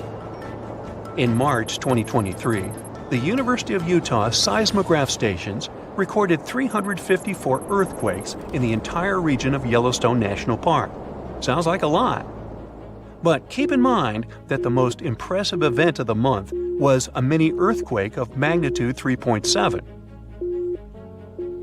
It was part of a swarm of 106 earthquakes that began on March 29th and continued until the end of the month.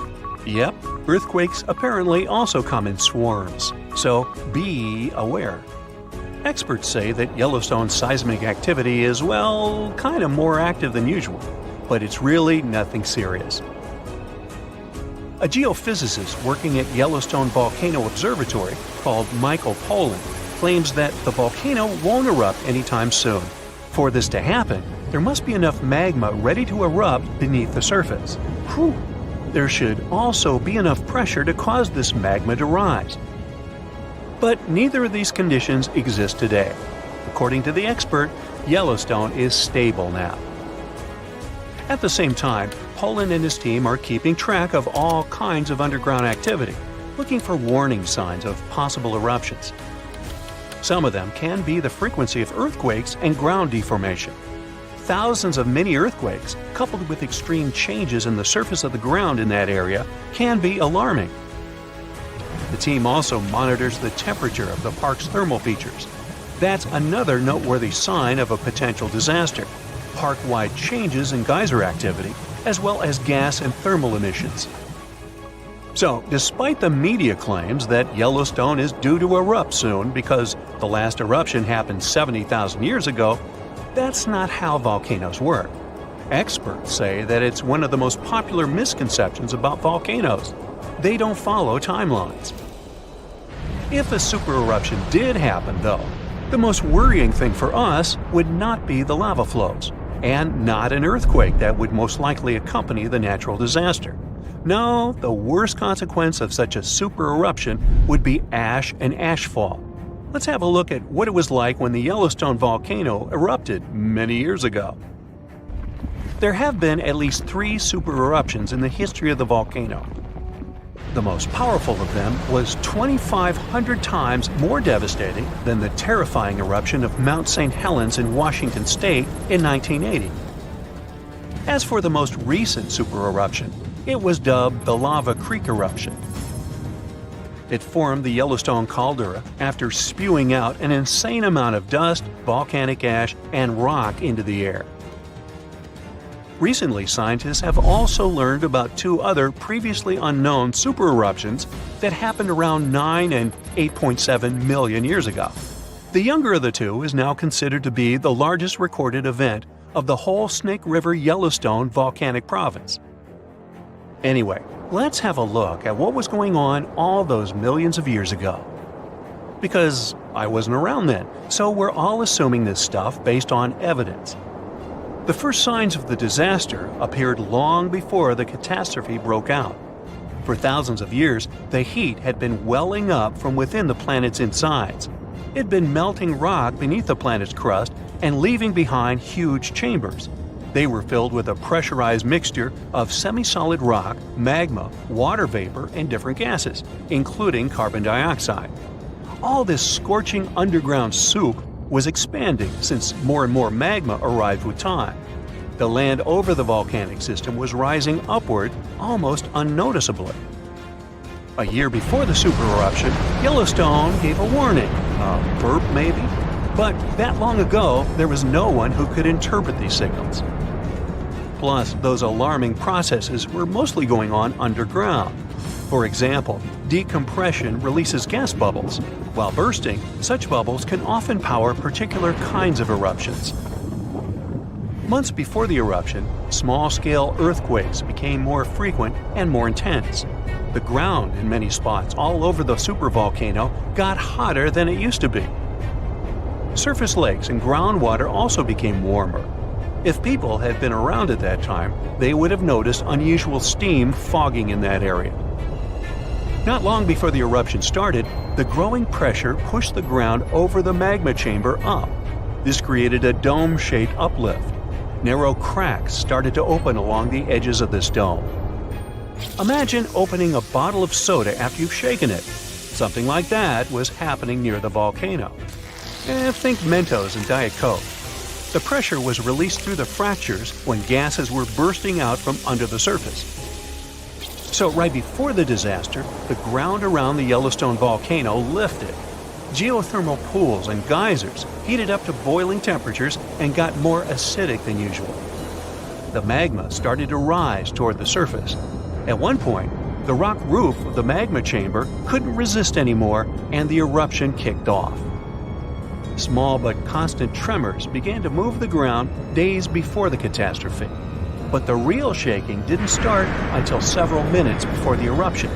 With a deafening roar, a massive column of lava and ash hurled up into the air. Within several minutes, a pyroclastic flow rushed across the area at a hurricane-force speed. Such a flow is a liquid mixture of half-solid lava pieces, volcanic ash, and hot expanding gases. It looked like an extremely hot toxic snow avalanche. With a temperature of about 1,300 degrees, it was burning everything in its path. The volcano kept pumping ash for days on end. For all living creatures, ash fallout was one of the most dangerous consequences of the eruption. Volcanic ash turns into glassy cement within seconds of being inhaled. Most animals didn't have a chance to survive. Even thick trees started to collapse under the weight of this dense substance. It only took a couple of days until a thick layer of ash covered huge territories.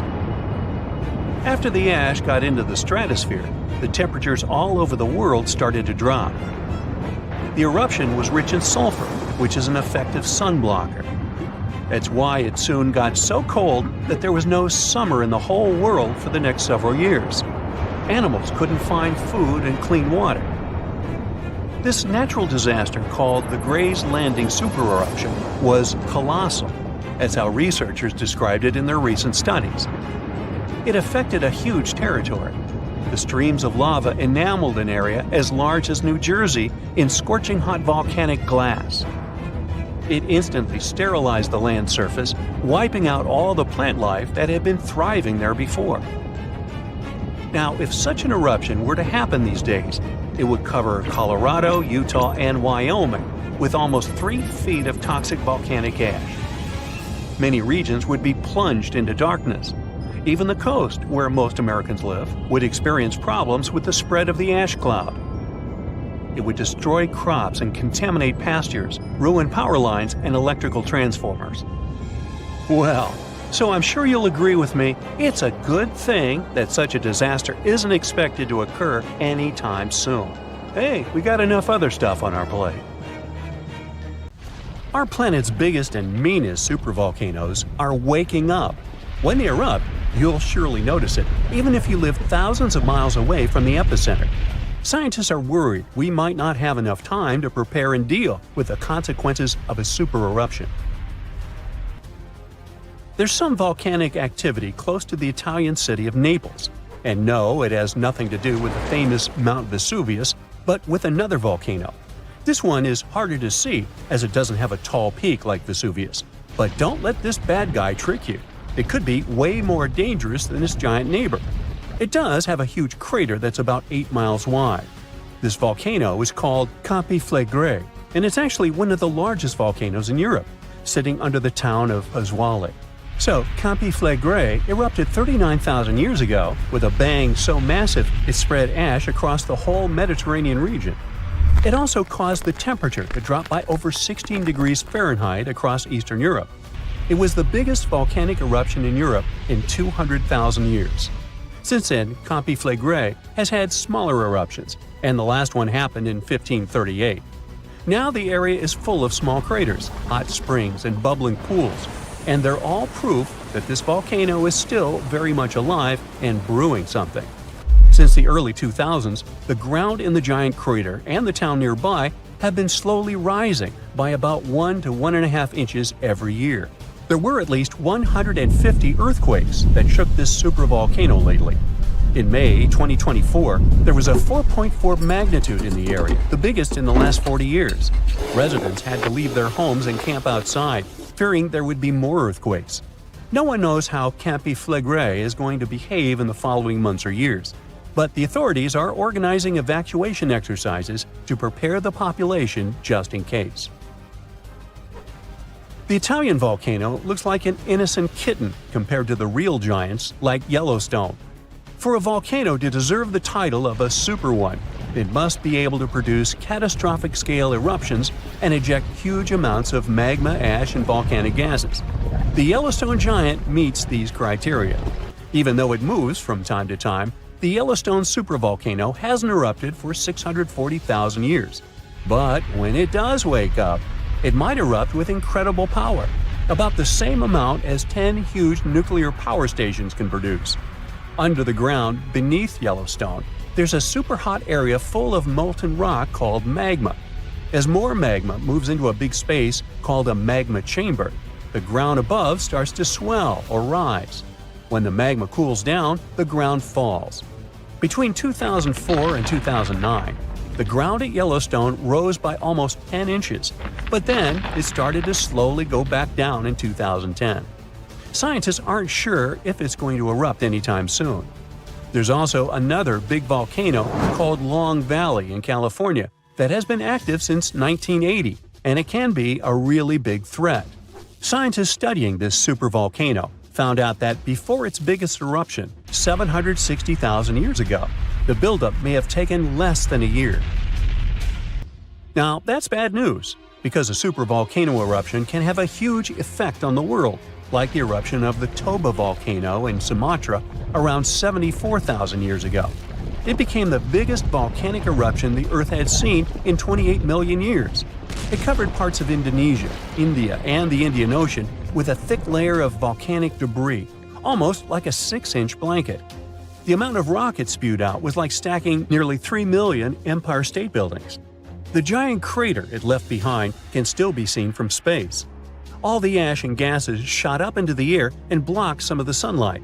It caused a volcanic winter that lasted about 6 to 10 years. Some scientists think this eruption might have even affected early humans. Around the time Toba erupted, the human population took a sharp dip, and there were far fewer people. Some say this is why all modern humans come from a small group of survivors. According to the Toba catastrophe theory, most early humans in Europe and Asia didn't survive the cold and harsh climate after the eruption, but a lucky group lived through all that in Africa. Not all scientists agree with this idea, and some archaeological and climate records show a different story. Another volcano that changed the world in a big way was Mount Tambora in 1815. The next year went down in history as the year without a summer. It was cold and rainy, and there was snow and frost even in the middle of summer, especially in Europe and North America. This happened because the volcano sent out a lot of sulfur dioxide into the sky, which spread all over the world and made the planet colder. When Tambora erupted, it caused huge tsunamis that smashed homes and took the lives of around 10,000 people. Afterward, about 80,000 more people passed away because of the consequences the eruption had caused in the world. The cold weather ruined crops, so food became really expensive. And because horses were the main way people traveled, the cost of oats that they ate went way up too. Some people even think this led to the invention of the bicycle in 1817 as a new way to get around. The eruption made the Earth colder for about 3 years.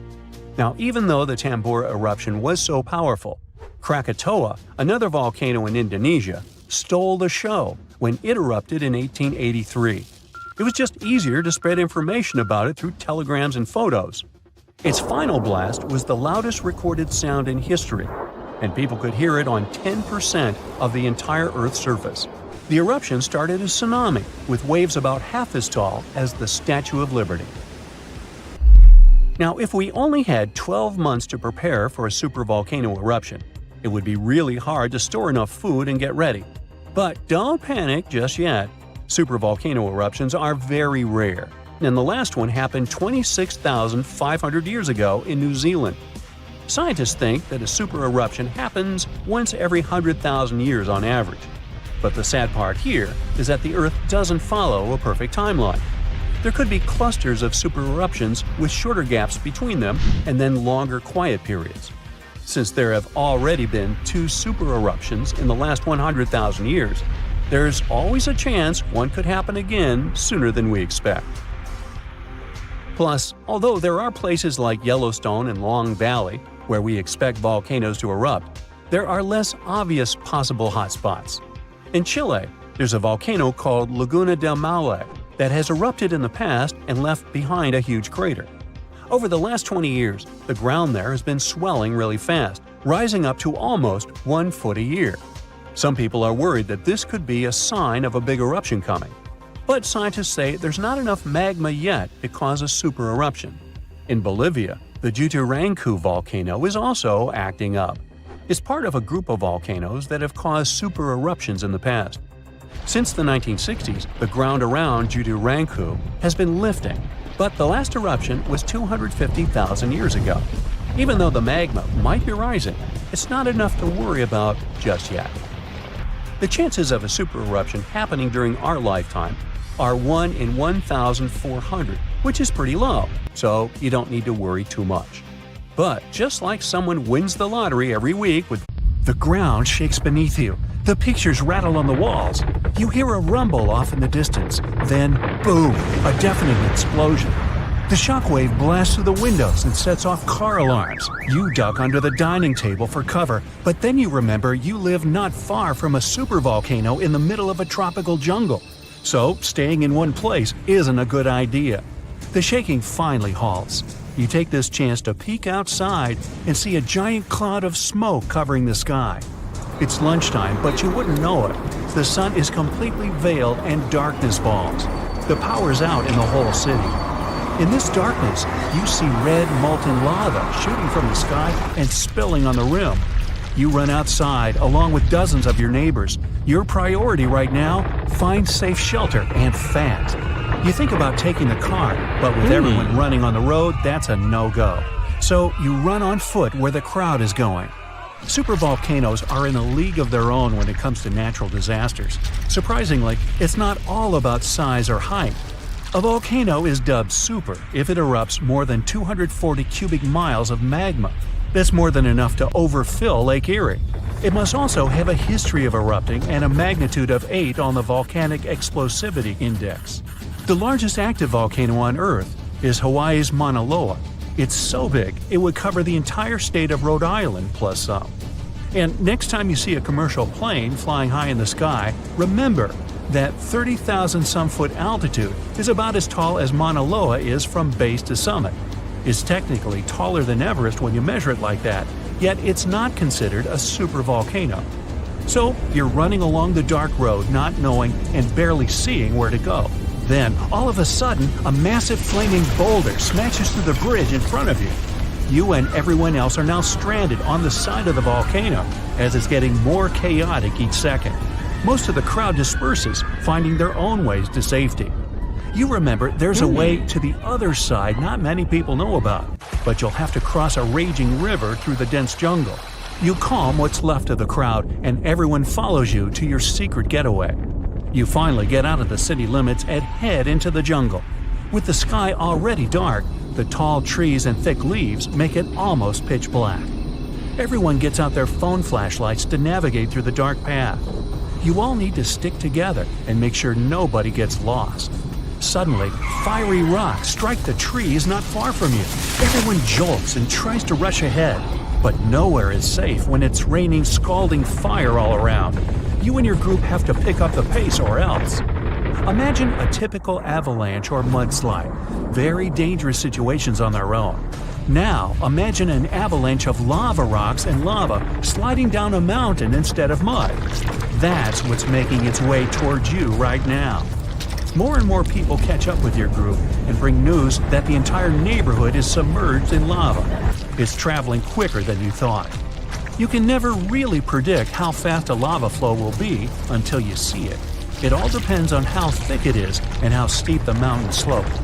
Lava can move slowly at about 20 feet a minute, a fraction of the average person's walking speed. Or it can flow as fast as 30 miles per hour, which even the fastest person on Earth can't outrun. But the lava isn't even the most dangerous problem. If you didn't have protection, the gases spewing from the eruption would fill your lungs, and those spread faster and further than the lava flow. Your eyes and throat would be itchy. You'd get a headache, dizziness, increased heart rate, difficulty breathing. The worst would be passing out from the lack of oxygen.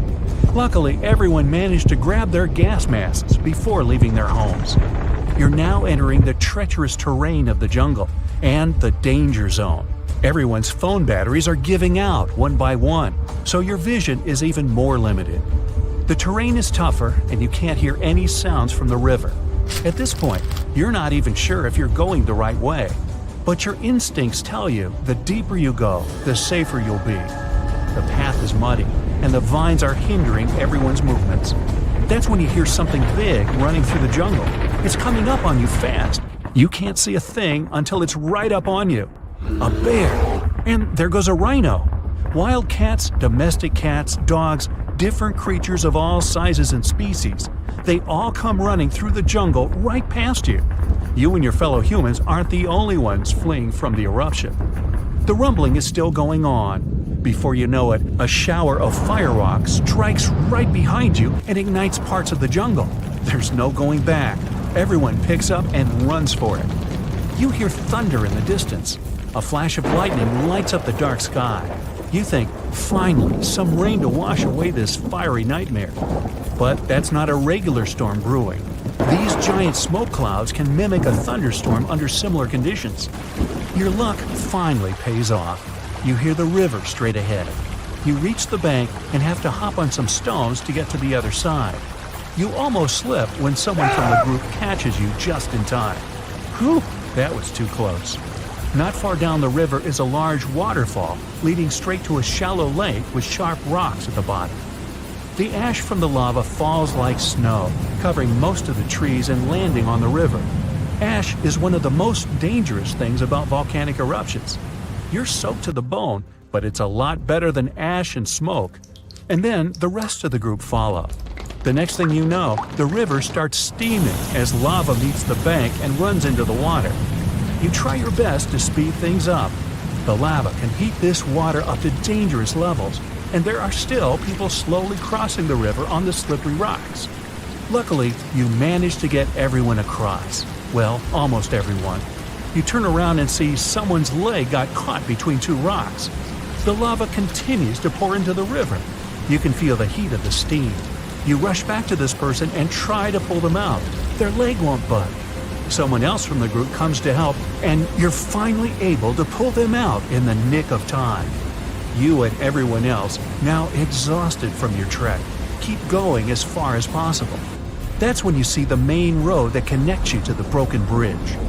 There are others on the road that got out safely, and even some cars filling up with survivors and heading fast out of the area. The volcano is still spewing lava, and the entire city is flooded with it. What was once your town now looks like a giant burning lake. Planes and helicopters can't fly because of the smoke and ash, so don't count on an air rescue. You're still at risk even though you're on safer ground, so it's still too early to celebrate. Everyone continues to move away from the city. The further, the better.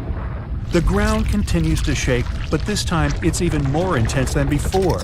Supervolcanoes are powerful enough to cause many earthquakes. But it's a good thing you're out in the open, far from the buildings and debris in the city. Now, back to reality. Rest assured that a volcanic eruption of this intensity won't happen for a very long time, as in millions of years. Besides, thanks to warning systems and humanity's preparation for such an event, it's extremely rare for even a regular volcano to do as much damage as it could. So, don't scratch Yellowstone off your travel list just yet. If all the volcanoes on Earth suddenly erupted together, it'd be loud. We'd also have around 1,500 of these formations bursting at once. Now, normally it's just 10 to 20 volcanoes that are active each day. But what would the world look like if they all blew their tops simultaneously? Geologists think it wouldn't be pretty.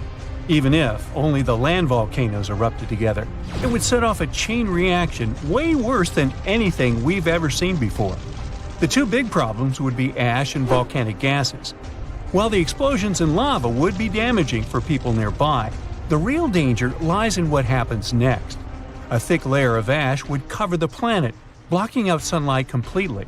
No sunlight means no photosynthesis, which means crops would fade away and temperatures would drop considerably. And all this ash cloud could remain in our atmosphere for up to 10 years. Now, ash aside, there's also acid rain to worry about. Volcanic gases like hydrochloric acid and sulfur dioxide would mix with the atmosphere and fall back down as acid rain. This type of weather would harm the groundwater and ocean surfaces. Even if humans would find a way to survive up to this point, we'd have no corals and no other sea creatures around. Scientists have seen similar events in Earth's history at a smaller scale. Big volcanic eruptions have been linked to mass extinctions. When Mount Pinatubo erupted in 1991, it cooled parts of the world for 2 years. But the extra carbon dioxide from these eruptions could also heat the planet, the same way we turn our stoves to broil for that extra crispy layer on our casserole. Geologists also mentioned that there's evidence in our atmosphere that stuff like this may have happened in the distant past. During the Cretaceous period, carbon dioxide levels were way higher than today, which made it difficult for marine life to thrive. Who would survive all this? Probably just some extremophiles, these organisms that survive in harsh conditions like hot springs or deep undersea vents. As for humans, we could all lay low in underground bunkers until things clear up, or build multiple space stations that could fit us all. Yeah, right. The chances of all volcanoes erupting at once, though, are very slim. Whew! That's because there isn't one giant source supplying all the volcanoes on Earth. Each one of these openings has its own deposit of magma, except for a few cases where they indeed share the supply. For example, in 1912, Nova Rupta in Alaska erupted alongside another volcano sharing magma. Scientists have also found evidence of magma hiding under volcanic areas, like under the Taupo volcanic zone in New Zealand. This magma can spread out horizontally for long distances, but is still just a local feature. Even if we consider all the magma under Taupo as one system, it's not connected to other volcanic areas like Indonesia or the Philippines. Because the great majority are isolated, volcanoes can't sync up to erupt at once. The magma comes from different processes like mantle decompression or adding water to the mantle through subduction. There's no way to make all these different volcanoes erupt together because of how tectonics work. Now, that doesn't mean we won't see interesting volcano activity in the future. Take an underwater area near British Columbia, where recently about 200 small earthquakes per hour have been noted. Deep beneath the Pacific Ocean floor, off the coast of Vancouver Island, magma is set to erupt, heating the water so much that it'll bubble like soda. However, this event will likely go unnoticed by anyone other than scientists. The anticipated eruption will most likely happen around 3 miles below the ocean surface. Scientists explain that the earthquakes range from negative to 4.1 magnitude, meaning only those nearby would feel any tremors. This unusual activity gives us a rare opportunity to study how the Earth's crust forms. The magma beneath the ocean floor is estimated to be almost 1,500 degrees Fahrenheit, but will cool rapidly upon eruption and contact with water. This runny rock will solidify upon contact with the seafloor, turning black quickly. This event will be useful for biologists too, who will have the opportunity to study the marine animals' response to any changes, like run! Antarctica, often seen as a vast icy continent, also holds a volcanic surprise beneath its frozen surface. Researchers have identified over 130 under the western ice sheet alone, making it the largest volcanic region on Earth. Most of these volcanoes, about 90, were only recently discovered in 2017. But could any of these Antarctic volcanoes actually erupt? Well, it depends on which volcano we're talking about. While these formations are relatively young in geologic terms, it's hard for scientists to tell if they're still active or not. There are only 2 confirmed active volcanoes in Antarctica, Deception Island and Mount Erebus. The latter, standing tall as the highest peak on the continent, has been continuously erupting since at least 1972. It's known for emitting gas and steam, and sometimes even throwing out rocks in what are called strombolian eruptions.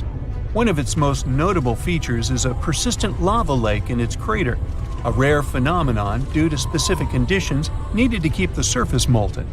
For instance, it's fueled by a steady supply of magma from deep within the Earth's mantle. This continuous inflow of molten rock provides the material for the lava lake to exist. It also features low ambient temperatures. Despite its location in Antarctica, Erebus has relatively mild temperatures in its summit region because of the heat generated by the volcanic activity. This allows the lava lake to remain liquid rather than freezing over. Deception Island, another active volcano, last erupted in the 70s. While it's currently not showing signs of imminent eruption, it's being monitored closely for any concerning activity. Apart from these 2 being confirmed to be active, Antarctica is dotted with fumaroles, openings in the Earth's crust that release gases and vapors. Sometimes these fumaroles can create icy towers reaching heights of 10 feet. What we should focus on is maybe supervolcanoes. They're this type that has the potential to produce the most massive and destructive eruptions. Unlike the typical one, which has a single vent, supervolcanoes have a vast magma chamber beneath the surface, spanning tens or even hundreds of miles in diameter. Their eruptions can have catastrophic effects on the surrounding area and even impact global climate patterns because of the amounts of ash and gases they spill out into the atmosphere. One famous supervolcano is the Yellowstone one, which some say is gearing up for another eruption. It has the capacity to unleash a colossal eruption, spewing over 240 cubic miles of material. As much as we'd like to predict its behavior, volcanoes don't stick to a calendar. On the contrary, eruptions simply happen when there's enough magma beneath the surface. There also needs to be enough pressure for the magma to travel upwards. As far as we can measure, these conditions are not currently met at Yellowstone. Sure, many volcanoes operate on a cyclical pattern, but that doesn't mean Yellowstone is overdue. In fact, Yellowstone has had just 3 major eruptions over the past 2.1 million years. Also, the term supervolcano refers to the formation's size, not necessarily how fussy it is. Yellowstone's monitoring is extensive, tracking seismicity, ground deformation, thermal emissions, gas, water chemistry, and surface changes. Signs of an eruption would include thousands of earthquakes over a short period. We'd also see deformation on the ground and weird gas emissions ahead of time. Stable as it might look like for now, the consequences of it having a major eruption could look ugly. Ash dispersion could blanket a 500-mile radius, potentially disrupting Midwest agriculture and clogging waterways.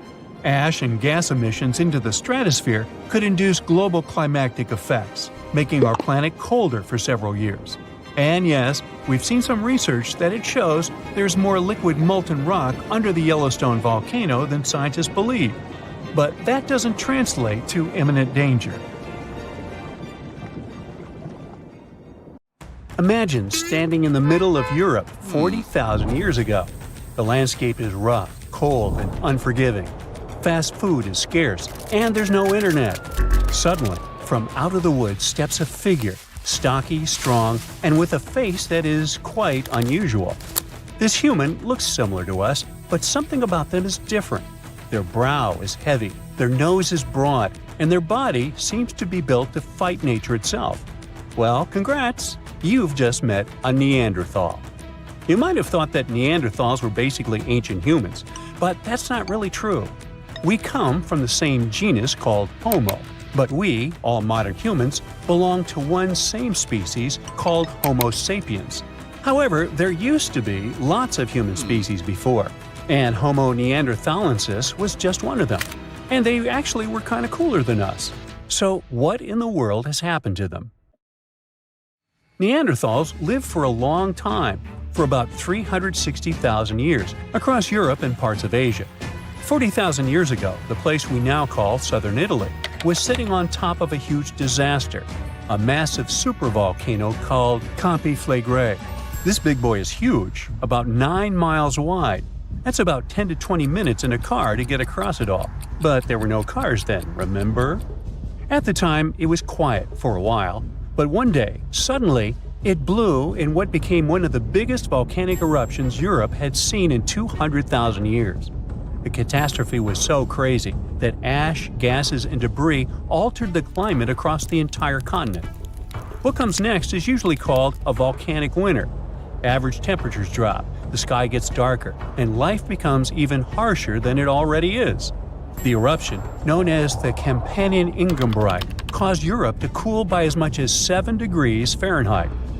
Doesn't sound like much? Well, the drop of even 1 degree would cause winters to become harsher, causing horrible snowfall, rains, and floods. Crops would struggle to grow, leading to food shortages. The weather would go wild, too, with storms and droughts. Hey, kind of like now. Except multiply this by 7. Events like these caused some huge chaos in modern times. You can imagine what it did to the Neanderthals. But in reality, a simple volcanic eruption shouldn't destroy an entire species, right?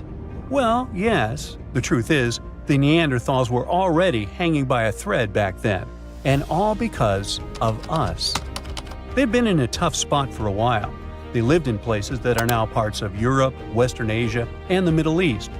Modern humans, us Homo sapiens, entered Europe and were giving them some serious competition for food and shelter.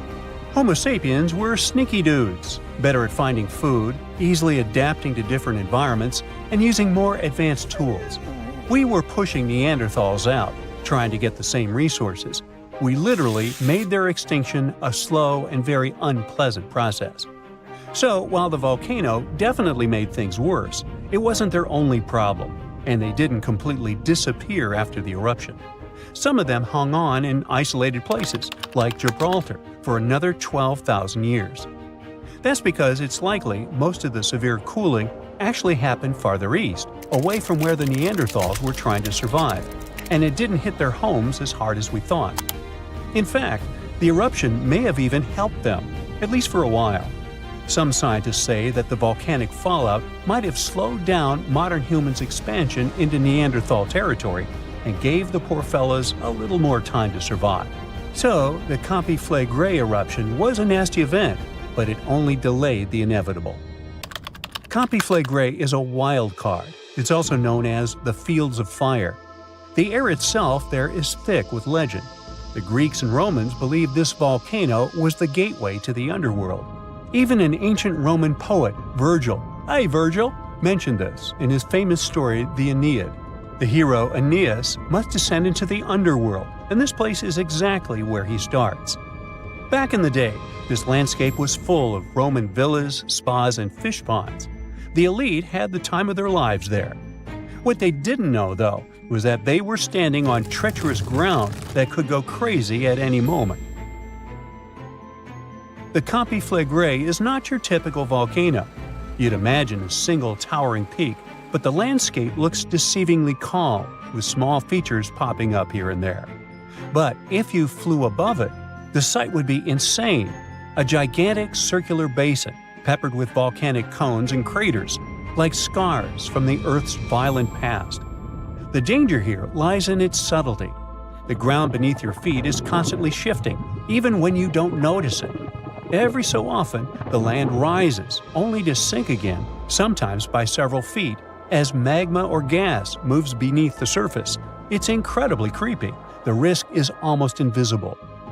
The Campi Flegrei is a massive depression formed by two colossal volcanic eruptions. One of them was the one that cooked Neanderthals, and another happened 15,000 years ago. The most famous eruption, though, happened in the 16th century, and it was horrifying. The year was 1538. For years, the people of Paswali had noticed something unsettling. Land that once sat below the waves was slowly rising. What was once the sea had become new ground. Rumblings from deep within the earth were terrifying, but had become a normal part of life. Earthquakes started in the early 1530s, small at first, but in just 8 years, they became the norm. Until one day, on September 28th, horrifying tremors shook the ground. By the next evening, as the sun dipped below the horizon, a massive crack ripped open the earth near the ancient Roman town of Tripergoli. From this gash spewed fire, smoke, and a rain of volcanic ash miles away. It was thick and muddy, likely mixed with underground water. The ground trembled as hot pumice rock was thrown high into the air. And then a new mountain began to rise from the land. This was the birth of what we now call Monte Nuovo. Eventually, things seemed to calm down, as if the earth was catching its breath. For days, things seemed quiet. Locals relaxed a bit. They began to approach the new mysterious volcano, a crater with something that resembled boiling within it. People visited it like a new attraction. But then, just days later, the disaster struck again. At night, without warning, a new mountain went wild.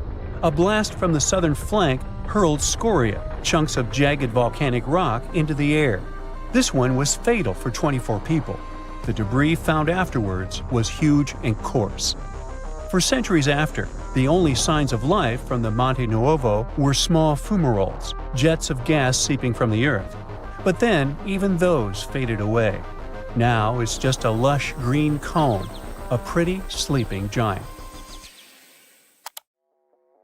But the ground near Naples, Italy, is still alive. The Campi Flegrei sits quietly for now, but it might not be for long. It's showing signs it might be waking up again. This supervolcano looks like a hellish landscape, with its boiling mud pits, geysers, and steam vents. Romans and medieval Christians once believed it was a gateway to the underworld, and who can blame them? What's spooky is that recently scientists detected unusual activity under the surface. In 2012, Italian authorities raised the alert level on the volcano from green to yellow, meaning that it needs close monitoring. There are certain changes that usually happen before an eruption. The magma below starts releasing gases, which could weaken the rock above, eventually triggering a disaster. Unfortunately, no one can predict exactly when or if it will erupt. But if it does, the consequences could range from a minor inconvenience for locals to a global catastrophe. Its last tiny eruption happened in the 16th century, and it wasn't too bad. But if history repeats itself, like it was with Neanderthals, we're all cooked. An eruption like that could lead to global cooling, crop failures, and widespread famine. Right now, a group of scientists is trying to get a clearer picture of what's happening beneath the surface. The Campi Flegrei Deep Drilling Project is working to drill a 10,000-foot borehole, hoping to check out the magma chamber up close. But at least for now, the supervolcano remains quiet, and let's hope it stays that way. It happened in Iceland on Friday, March 19, 2021 at 8:45 p.m. About 20 miles southwest of the capital. Molten rock suddenly burst through the surface from below. Bright lava fountains then lit up the night sky. A volcano in this valley finally woke up after almost 800 years of sleeping soundly. We divide volcanoes into three categories: active, dormant, or extinct. Around 1,900 of them around the globe are considered active. That means they've erupted in the recent past and will likely do it again in the possible near future. Dormant volcanoes haven't popped off for a long time, but they still may in the future. You could say they're sort of sleeping.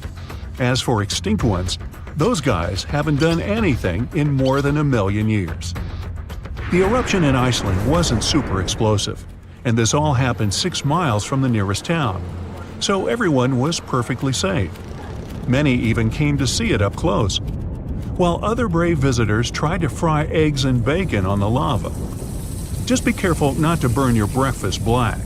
Lava can be over 2,000 degrees Fahrenheit. It burns everything in its path. Yet it also produces some of the most fertile land for agriculture. This eruption gave a relatively small amount of lava at first, but it's been spreading across the valley in different directions, forming a sort of shield that's constantly growing. You can never really predict how fast a lava flow will be until you see it. It all depends on how thick it is and how steep the mountain slope. Lava can ooze slowly at about 20 feet a minute, a fraction of the average person's walking speed. Or it can flow as fast as 30 miles per hour, which even the fastest person on Earth can't outrun. But the lava isn't even the most dangerous thing about volcanoes. That would be the toxic gases spewing from the eruption. And those spread faster and further than the lava flow. Luckily, in Iceland's case, the wind has been blowing these gases away from residential areas. Scientists weren't surprised this volcano erupted. They knew it was coming. Increasingly stronger earthquakes had been shaking this area for the past 15 months. There were 50,000 earthquakes within just the 3 weeks leading up to the eruption. That's 100 per hour. The volcano has been active since March, and geologists say this could last for weeks, months, years, or even decades of constant eruptions in the area. Mount Shasta is in the top 5 most dangerous volcanoes in the U.S., so geologists are keeping a close eye on it. The last eruption was in 1250. I wasn't around then, but this volcano erupts every 600 to 800 years. Which means, tick-tock, we're due any day now. About an hour from Portland, Oregon, there's an active volcano that last erupted in the 19th century. Next time it goes off, scientists think it'll produce larger amounts of ash and dust. This could cause an electrical blackout and make water unsafe to drink in the area. But the experts pay close attention to Mount Hood. They'll be able to give plenty of warning so people can react in time. Kilauea is one of the most active volcanoes in the world. It's been erupting almost constantly since 1983. making it also one of the longest eruptions known on Earth. It's the youngest land volcano in Hawaii. Volcanoes can take thousands of years to form, but others can pop up practically overnight. A volcano in Mexico just erupted in an open field in 1943 and started growing from there. Within a year, it was almost 1,500 feet tall. When the eruptions finally stopped 9 years later, the mount had reached a height of over 9,200 feet. Mount Fuji is an iconic symbol of Japan. The last time it erupted was in 1707, and it sent a shower of burning rocks as far as 60 miles away. If a similar eruption happened today, Tokyo would be within that vicinity. Mount Fuji is right on the Ring of Fire, that horseshoe-shaped region in the Pacific Ocean full of active volcanoes and earthquakes. From one end to the other, it's almost 25,000 miles long. It could wrap all the way around the Earth's equator. In January 2020, Taal Volcano in the Philippines started spewing lava, sending huge plumes of ash half a mile up into the sky. The eruption even triggered a rare phenomenon, a dirty thunderstorm. That's when the smoke cloud above a volcano produces its own lightning. The chance of volcanic tsunamis was also high. Those are usually caused by tectonic movements that occur because of volcanic activity. Taal has erupted more than 30 times in the last 450 years. This volcano in Ecuador last erupted in 2016. Scientists think it might be showing some early warning signs of magma on the move. This is an active stratovolcano, a specific cone-shaped type with steep sides. They form from sticky lava that doesn't flow that easily. That lava goes around the vent, cooling and piling on itself to form these steep walls. These types are more likely to produce explosive eruptions like the ones we see in movies. Ruapehu is the oldest national park in New Zealand, a volcanic wonderland where you can closely see all those steaming craters, magnificent lakes, and unusual rock formations. It last erupted in 2007 and has had 10 eruptions since the mid-19th century. But eruptions, lava flows, and toxic gases aren't the only danger coming from volcanoes. There's also a thing called lahar, a kind of volcanic mudflow of debris. In between eruptions, snow melts and a lake forms in the caldera. If the last eruption brought mud, ash, and rocks in the lake, it becomes dangerously full. In that case, only a temporary dam holds it back. Indonesia has the biggest number of active volcanoes in the world, including one called Anak Krakatoa. It means child of Krakatoa, and its famous parent isn't far away.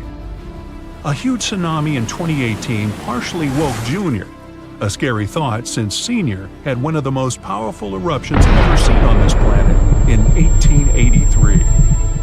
Krakatoa's boom was the loudest sound ever heard. People over 2,000 miles away could hear the explosion. The sound wave circled the globe 7 times, and scientists say it's hard to predict this volcano's eruption patterns. Mount Yasur in Vanuatu is one of just a few volcanoes in the world where you can see a lava lake. Tourists even go there to peer over the edge and get a look at the burning, bubbling lake below. Well, except for when the volcanic activity goes to levels 3 and 4 out of 5.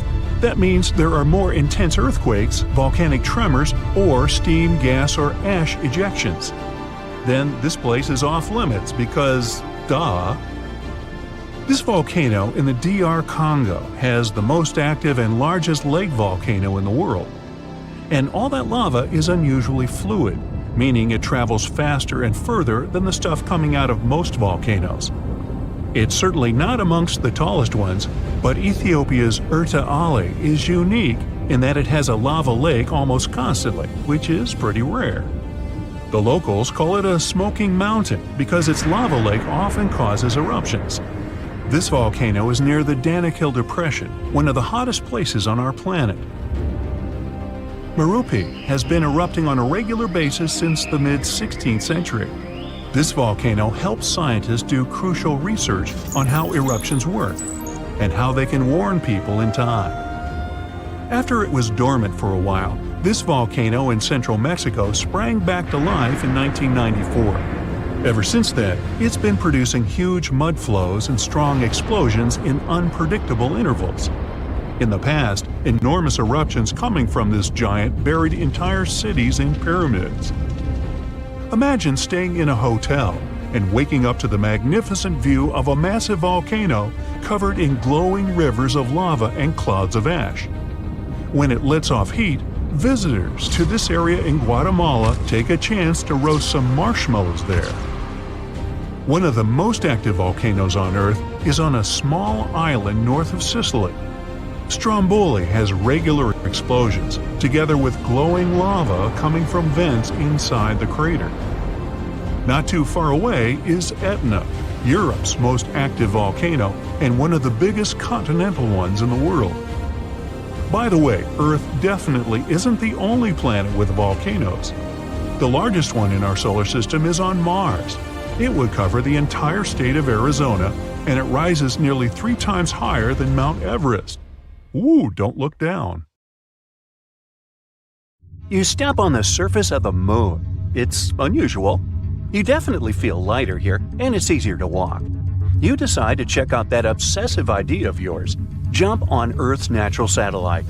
And even despite your bulky spacesuit, you literally fly up into the air. Woohoo! Anyway, you continue your walk on the surface of the moon when you feel something strange. The ground under your feet is it shaking? It feels as if an earthquake has just started on the moon. But that's simply impossible. Or is it? Surprisingly, your gut feeling hasn't let you down this time. Moonquakes do exist. In fact, there are 4 types of moonquakes that are strong enough to be detected from a large distance. There are deep moonquakes occurring more than 430 miles below the surface. Then there are meteoroid impacts. Thermoquakes occur when the frigid lunar crust expands. It happens when the morning sun illuminates the satellite after a 2-week-long deep freeze lunar night. And there are also shallow moonquakes. They're the only ones that are similar to earthquakes on our planet. Shallow moonquakes happen 12 to 19 miles below the surface, and they're the most powerful and dangerous. Between 1972 and 1977, the Apollo seismic network recorded 28 such moonquakes, and some of them measured more than 5 on the Richter scale. On Earth, such an earthquake is strong enough to crack plaster and move heavy furniture. Plus, shallow moonquakes are very long-lasting in compared to earthquakes. Once they get going, they can continue for up to 10 minutes. As for the average earthquake, it typically continues for 10 to 30 seconds. Scientists are still not sure what causes shallow moonquakes, and even where exactly they occur. One of the theories is that moonquakes happen at the rims of large, relatively young craters that probably slump from time to time. Interestingly, the Moon and Earth aren't the only places where earthquakes occur. No, scientists have recorded quakes, tremors, vibrations, and shakes in other regions of our solar system too. Let's take Mercury, for example. A few years ago, scientists discovered that this planet was shrinking, and that's why it seems to be so tectonically active. Or Venus. This world is a tectonic puzzle for experts. At the moment, Venus has no tectonic plates, and it might have never had them. But its surface has folds and faults and looks as if it could have tectonic plates. On the other hand, these features might have appeared because of other processes, for example, volcanic activity. But even though we haven't observed any Venus quakes, scientists believe they could detect them since their vibration seems to ripple through the thick atmosphere of the planet. Now, Mars. We know for sure that this planet is seismically active. NASA's lander placed a seismometer on the surface of the red planet, and in 2019, it managed to measure its first Mars quake. After that, the lander continued to record quakes, but they were so weak that if they happened on our planet, they'd be completely covered by the background noise of Earth's oceans. But a space body doesn't have to be a full-fledged planet to have active tectonics. Let's take Pluto. This dwarf planet is geologically active at the moment. In 2014, NASA's New Horizons spacecraft was flying through the Pluto system when it recorded complex geological features on this dwarf planet. Scientists concluded that Pluto might have quakes, or should I call them Pluto quakes, when its liquid water ocean freezes and thaws beneath the dwarf planet's icy crust. Jupiter's moons, Europa and Io, as well as Saturn's moons, Titan and Enceladus, are also geologically active despite their small size. Their features range from volcanoes and water plumes to potential subsurface oceans. Now, I bet you don't know these cool facts about earthquakes that occur on our planet. There's one place on Earth where a whopping 90% of all earthquakes occur. It's called the Ring of Fire, and it stretches around the Pacific Ocean from New Zealand all the way to South America. Looks to me more like a horseshoe. Anyway, experts claim that these countless earthquakes are caused by the abundance of volcanoes in that region and the constant movement of the tectonic plates. Around 500,000 earthquakes happen on Earth every year, but many of them occur very, very deep in the Earth's crust, and only special equipment can detect them. We feel around 20% of earthquakes, and only 100 of them can cause damage. The largest recorded earthquake occurred in Chile in May 1960. It was a magnitude 9.5 on the Richter scale. It was truly devastating. During that earthquake, seismographs detected and recorded seismic waves that traveled all over the world. They shook the planet for many days. As for the most powerful earthquake that occurred in the U.S., it was 9.2 and happened in Alaska. By the way, Alaska, along with California, is the most earthquake-prone state in the U.S. and one of the most seismically active regions in the world. A magnitude 7 earthquake occurs there almost every year. A mega-earthquake can actually shorten the length of a day for the entire planet. NASA claims that really large earthquakes can shift our planet's axis and, thus, change the duration of a day. Now, of course, you won't notice it since this change is measured in microseconds, and 1 microsecond is 1/1,000,000th of a second. Scientists think that the 9.1 Sumatra earthquake, which occurred in 2004, shortened the day by 6.8 microseconds. Now, not even the best specialists can predict an earthquake. That's mostly because the mechanisms that trigger earthquakes are extremely deep underground. But these days, people have learned how to figure out a more precise time frame of when an earthquake might occur.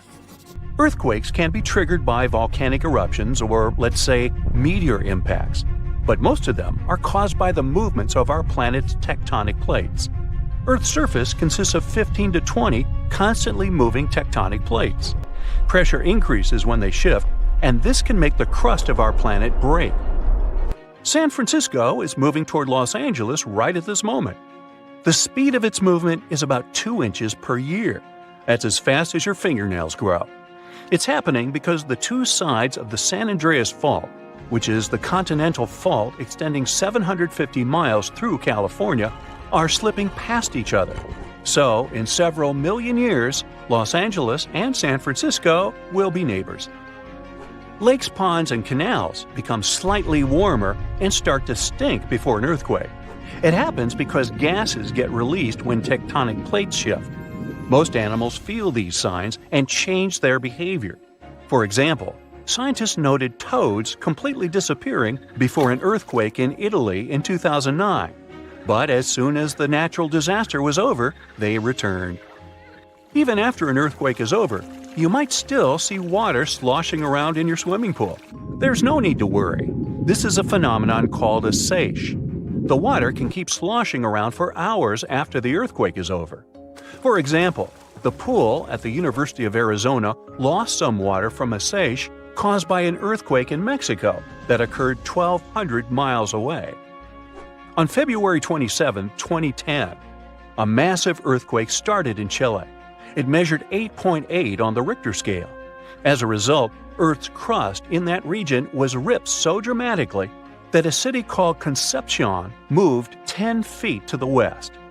Another earthquake resulted in the tallest mountain in the world, Everest, shrinking by 1 inch. It happened in 2015 when a magnitude 7.5 earthquake caused several Himalayan mountains to decrease in size. The Japanese used to believe that earthquakes were caused by namazu, a giant catfish that lives submerged in the mud under the Japanese islands. The fish would thrash about, causing seismic activity. As for the ancient Greeks, They were sure that a powerful sea deity, Poseidon, produced earthquakes by hitting his trident against the earth when he was angry. According to Hindu mythology, 8 elephants hold Earth in place. They are, in turn, balanced on the back of a ginormous turtle, standing on the coils of an even larger snake. And every time any of these animals moves, an earthquake occurs. Floods, tornadoes, tsunamis, hurricanes, yikes. All these natural disasters can get extremely dangerous, but we're kind of familiar with them. But how about a natural disaster that has never happened before, but could occur any moment now? It might be a super eruption. That's what happens when a supervolcano erupts. You might know that Yellowstone Park is located on top of a supervolcano. The last massive eruption there happened about 664,000 years ago, and the one before that, approximately 1.3 million years ago. If we do the math, we'll understand that the next eruption might be due anytime soon. There's no strong evidence that the supervolcano is waking up or preparing for an eruption, but what would it be like if it did happen? Months before the eruption, small-scale earthquakes would become more frequent and more powerful in the area. Not long before the eruption, the growing pressure would push up the ground over the volcano, creating a dome. Narrow cracks would open along the edges of this dome. The magma would then start rising toward the surface, and then the eruption would kick off.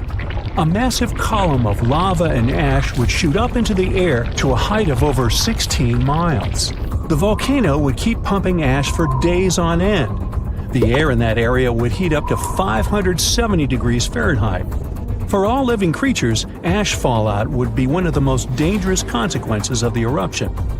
Buildings and trees would start collapsing under the weight of this dense substance. It would only take a couple of days for a 10-foot layer of ash to cover the territory of about 50 miles around the center of the eruption.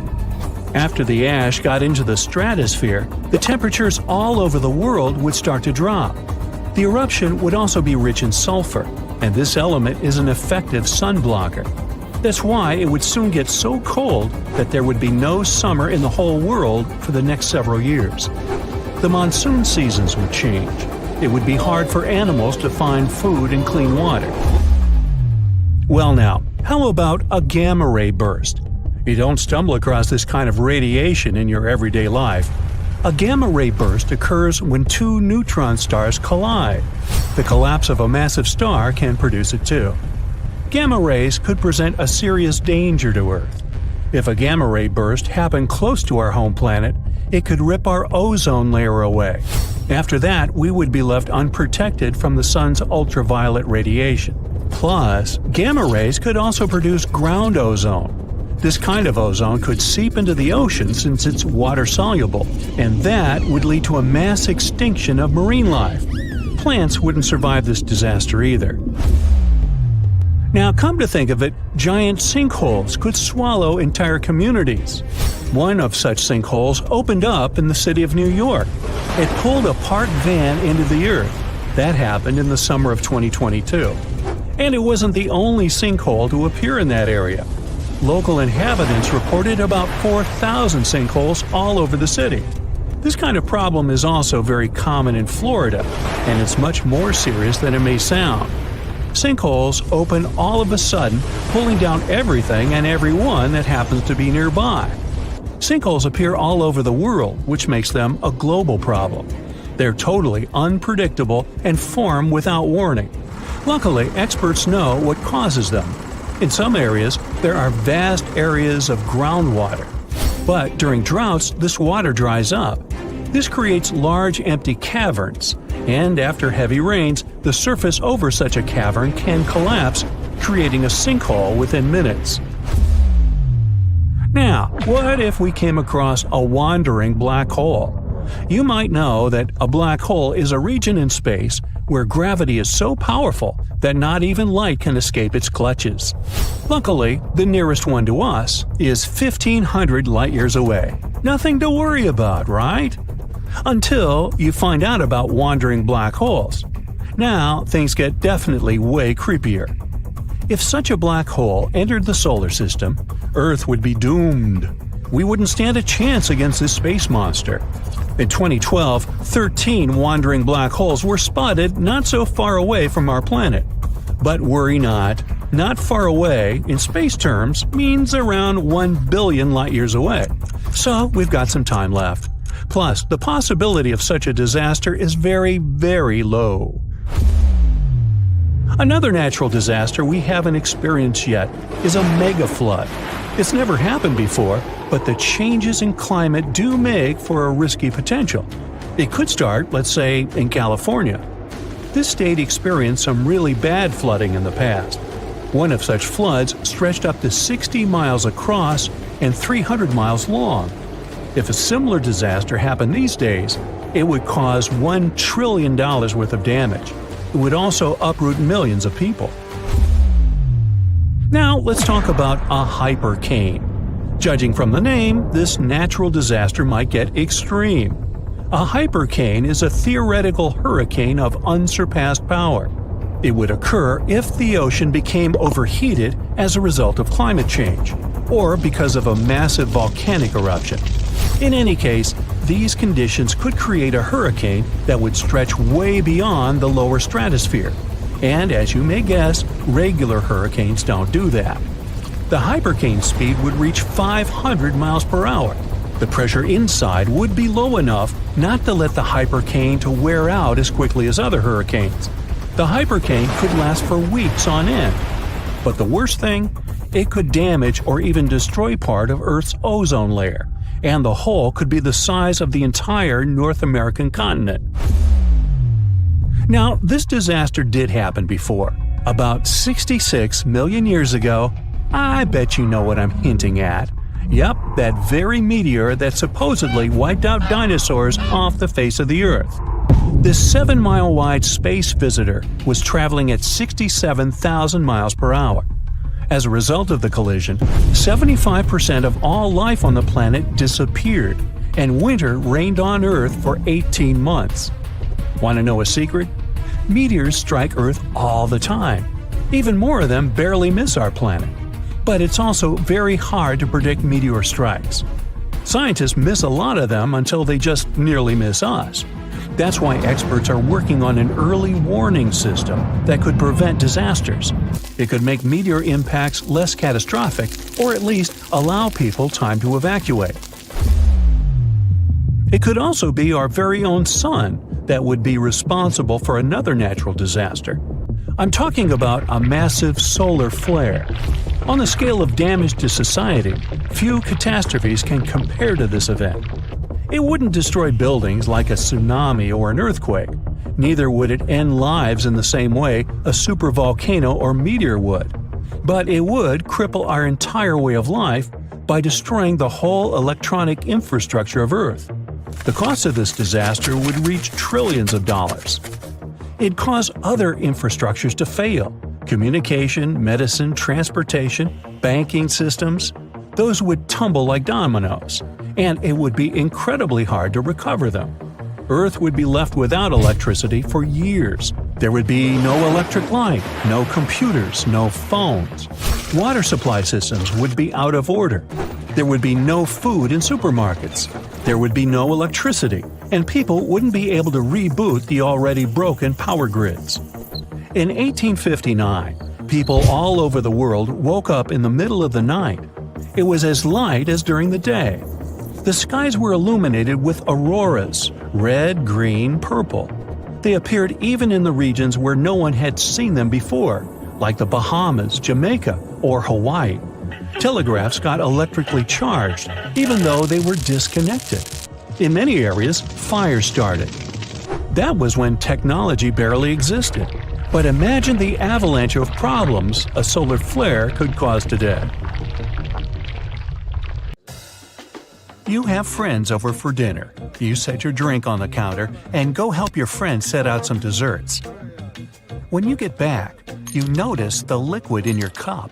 It's sloshing around and the ice cubes look like ships on a rough sea. Now you feel it too.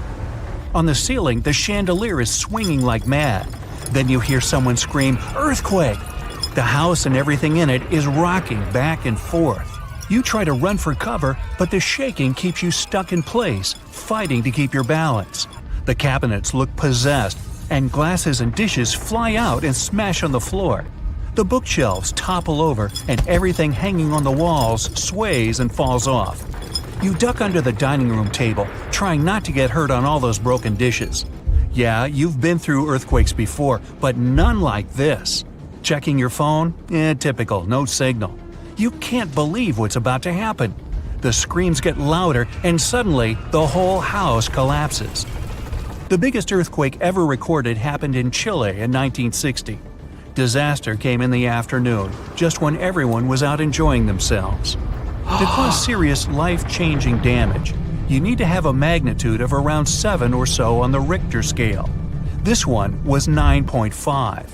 This part of Chile is smack dab on the so-called Ring of Fire, the most active volcanic and seismic area in the world along the Pacific Rim. The initial shaking lasted around 10 minutes, and after 2 days, many aftershocks were still strong enough to set off a volcano in the south of the country. But that's not where it ended.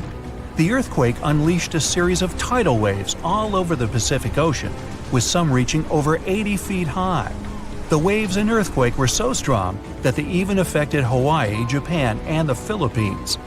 It caused around $500 million $1960 worth of damage. Many were left homeless. Much of their infrastructure was smashed too. Buildings as far as the eye could see were toppled, and debris piled everywhere.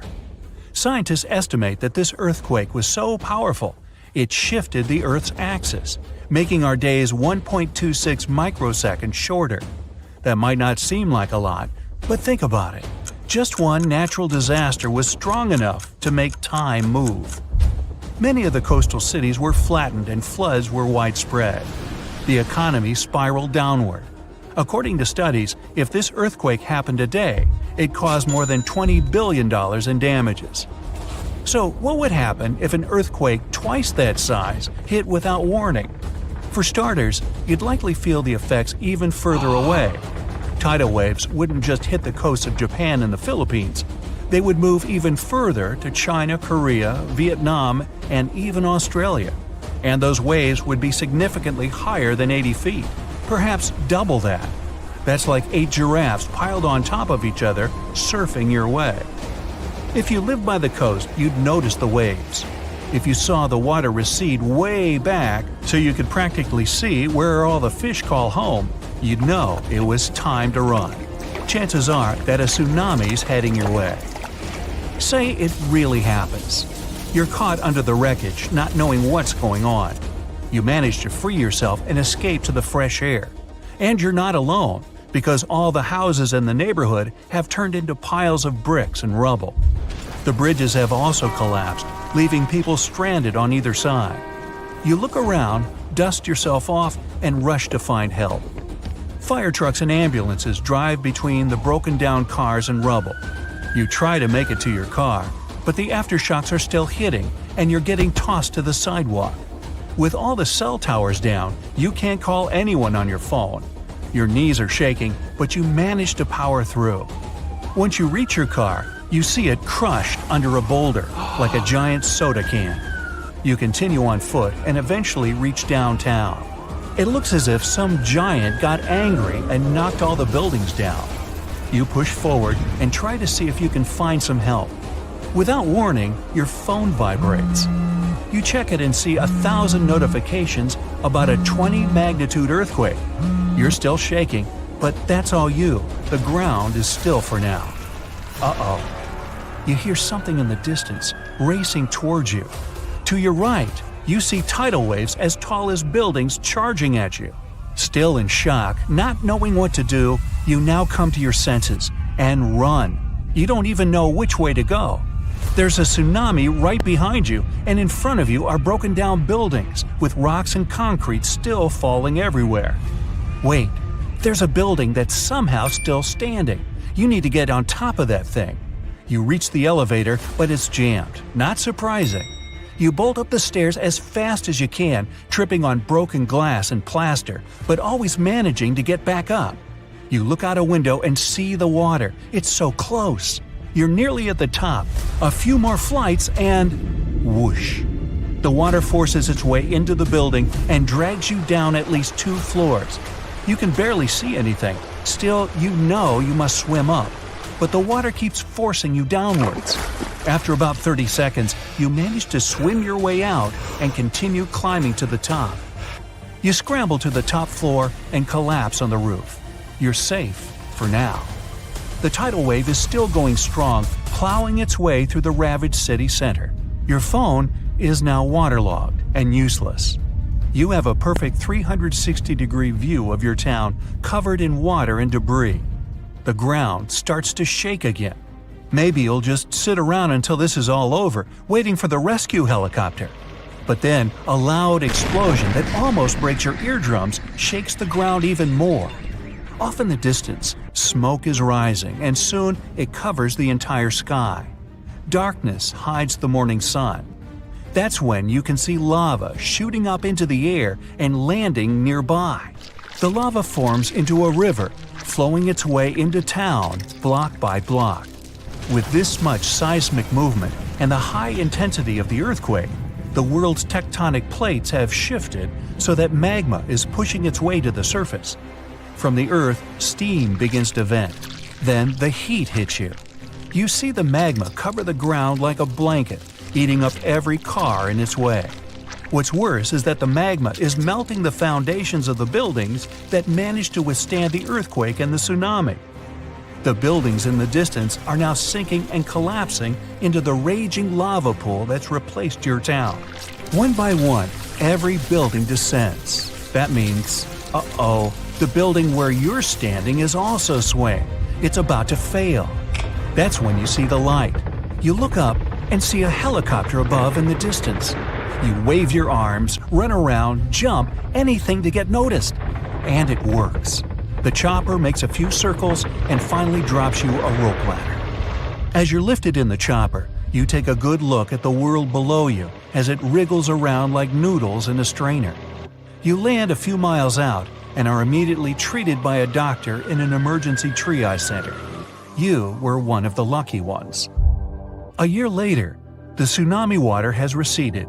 The lava that flowed inland has cooled, but all that magma permanently changed the ground below it, and the whole town is gone. The disaster has thrown the entire country into a financial nightmare that'll last decades. It takes months to survey the town, making sure there's no dangerous electrical wires or busted gas pipes anywhere. They're rebuilding your town farther inland from where the old one was. In other towns, they rebuild directly over the ruins. In others, they just decide to move everyone to a nearby city.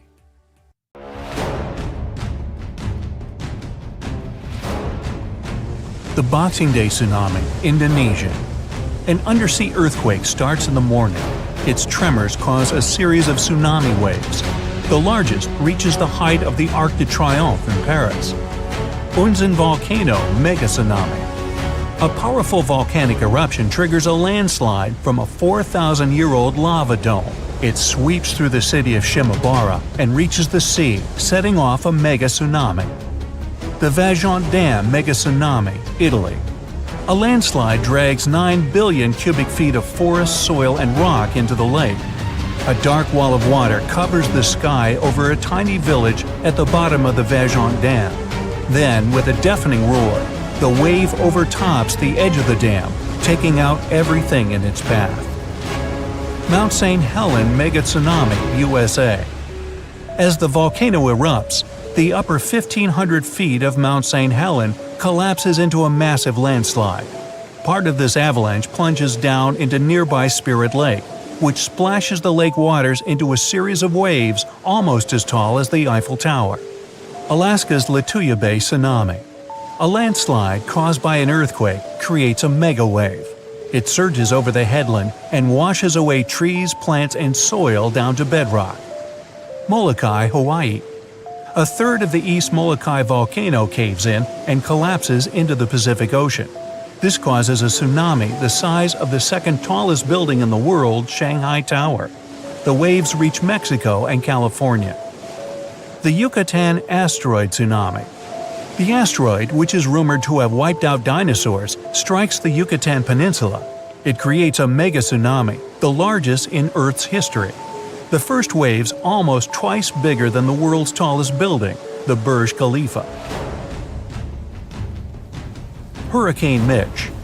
Mitch forms in the western Caribbean Sea. Soon it strengthens to become the 8th most powerful Atlantic hurricane ever. The storm pours 4 inches of rain per hour for 2 days in Honduras. It causes terrible mudslides and floods. Hurricane Allen. Rare and extremely powerful, the storm is one of the few to reach Category 5, the highest possible. It causes more than $2 billion in damage. The Great Hurricane. After tearing down Barbados, the storm moves on. It strips the bark off the trees growing on Martinique and St. Lucia and travels further. This horrific natural disaster lasts for 6 days. Hurricane Dorian. It's the most powerful tropical cyclone to hit the Bahamas. The hurricane flattens most of the structures on the islands and sweeps them into the sea. Hurricane Wilma. The storm occurs in the Caribbean Sea near Jamaica and heads to the west. 2 days later, it gathers enough power to turn into the most intense hurricane ever recorded in the Atlantic Ocean. Hurricane Patricia. A regular storm develops a well-defined eye and turns into a Category 5 hurricane within a mere 24 hours. At one point, it travels faster than a Ferrari moving at its top speed. It makes Patricia the world's most intense tropical cyclone ever recorded. Kamchatka earthquake.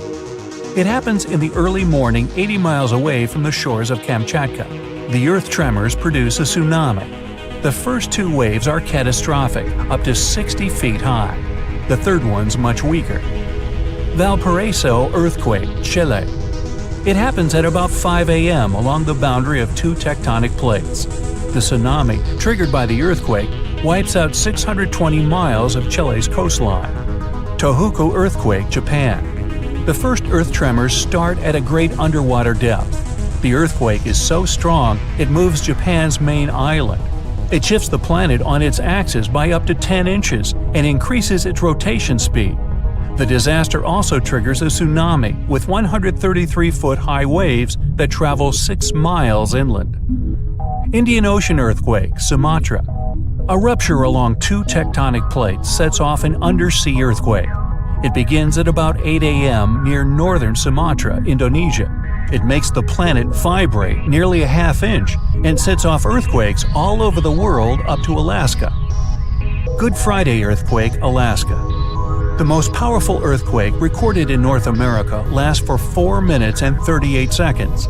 A 600-mile-long crack causes terrible landslides and a 27-foot tsunami. Areas 200 miles away get raised by 30 feet. Other places permanently drop 8 feet. Valdivia, Chile. The Great Chilean Earthquake starts in the afternoon and lasts for no less than 10 minutes. The disaster affects an area the size of California. It triggers tsunamis that reach the shore of Hawaii, Japan, the Philippines, Australia, and New Zealand. The average tornado usually lasts less than 10 minutes, but there are exceptions. El Reno tornado. It's considered the world's largest tornado based on width. At its peak, the twister reaches 2.5 miles across. The Perryville tornado, U.S. It occurs at about 2 a.m. and starts with snapping hardwood trees and breaking down stone constructions. Then the whirlwind becomes stronger. It levels 2-story buildings, flips and tosses cars as if they were toys. Bridge Creek Moor tornado. When the twister gets into the town of Bridge Creek, its width is at its peak, 1 to 1.5 miles. The wind speed of the tornado reaches more than 300 miles per hour. This natural disaster causes $1 billion in damage. Manitoba, Canada. An outstanding tornado rages for nearly 3 hours. It breaks tons of trees and utility poles, damages roads and farmhouses, but miraculously misses every town on its path. Tri-state tornado, U.S. The world's longest-lasting single tornado travels 220 miles through Missouri, Illinois, and Indiana. The average tornado's path is usually no longer than 5 miles. Tupelo, Gainesville, U.S. An outbreak that consists of at least 12 single tornadoes wipes out everything on its way. The accompanying rainstorms also trigger severe flash floods that make matters even worse. Valjean landslide, Italy. At 10 p.m., a landslide with a volume of 100 Great Pyramids of Giza breaks off from the top of Monte Toc. It falls into the Valjean Dam reservoir, producing a tsunami wave taller than the Golden Gate Bridge. Yunnan, China. An avalanche of rocks, stones, and mud, so big it could fill up Sydney Harbor, forms a dam on the Jinsha River. The Hida River, Japan. Triggered by a rainstorm, 300,000 Olympic swimming pools of debris flows down before getting stopped by another, earlier landslide. Along the way, the landslide sweeps 2 buses off the road. Peru. A rock slide dams the Rio Montanero, a long river running through the center of Peru. The whole process takes no more than 3 minutes, which means the landslide moves at a speed of up to 87 miles per hour. It also leaves a trail of debris 5 miles long. The Usoy Dam, Tajikistan. Set off by a magnitude 7.4 earthquake, the rockslide falls into the Murghab River and blocks its flow. That's how the Usoy Dam, one of the tallest in the world, appears. Mount St. Helens, USA. At 8:30 a.m., after much buildup, a volcanic vent finally gives way and sets off a catastrophic eruption, which makes the entire north side of Mount St. Helens fall away. It's the world's largest recorded landslide. North Bonneville, U.S. In the middle of the 15th century, a great earthquake occurs. An incredible amount of debris rushes down from Table Mountain. It covers more than 5 square miles and blocks the Columbia River with a dam 200 feet high and 3.5 miles long. Rocks rolling down the slopes of a rumbling volcano, pushing other bigger rocks on their way, and eventually tumbling down into the ocean in a humongous cascade, causing a wave the height of which the world's never seen before. This is what might happen if the Helena slump of the Hawaiian Big Island falls off into the water.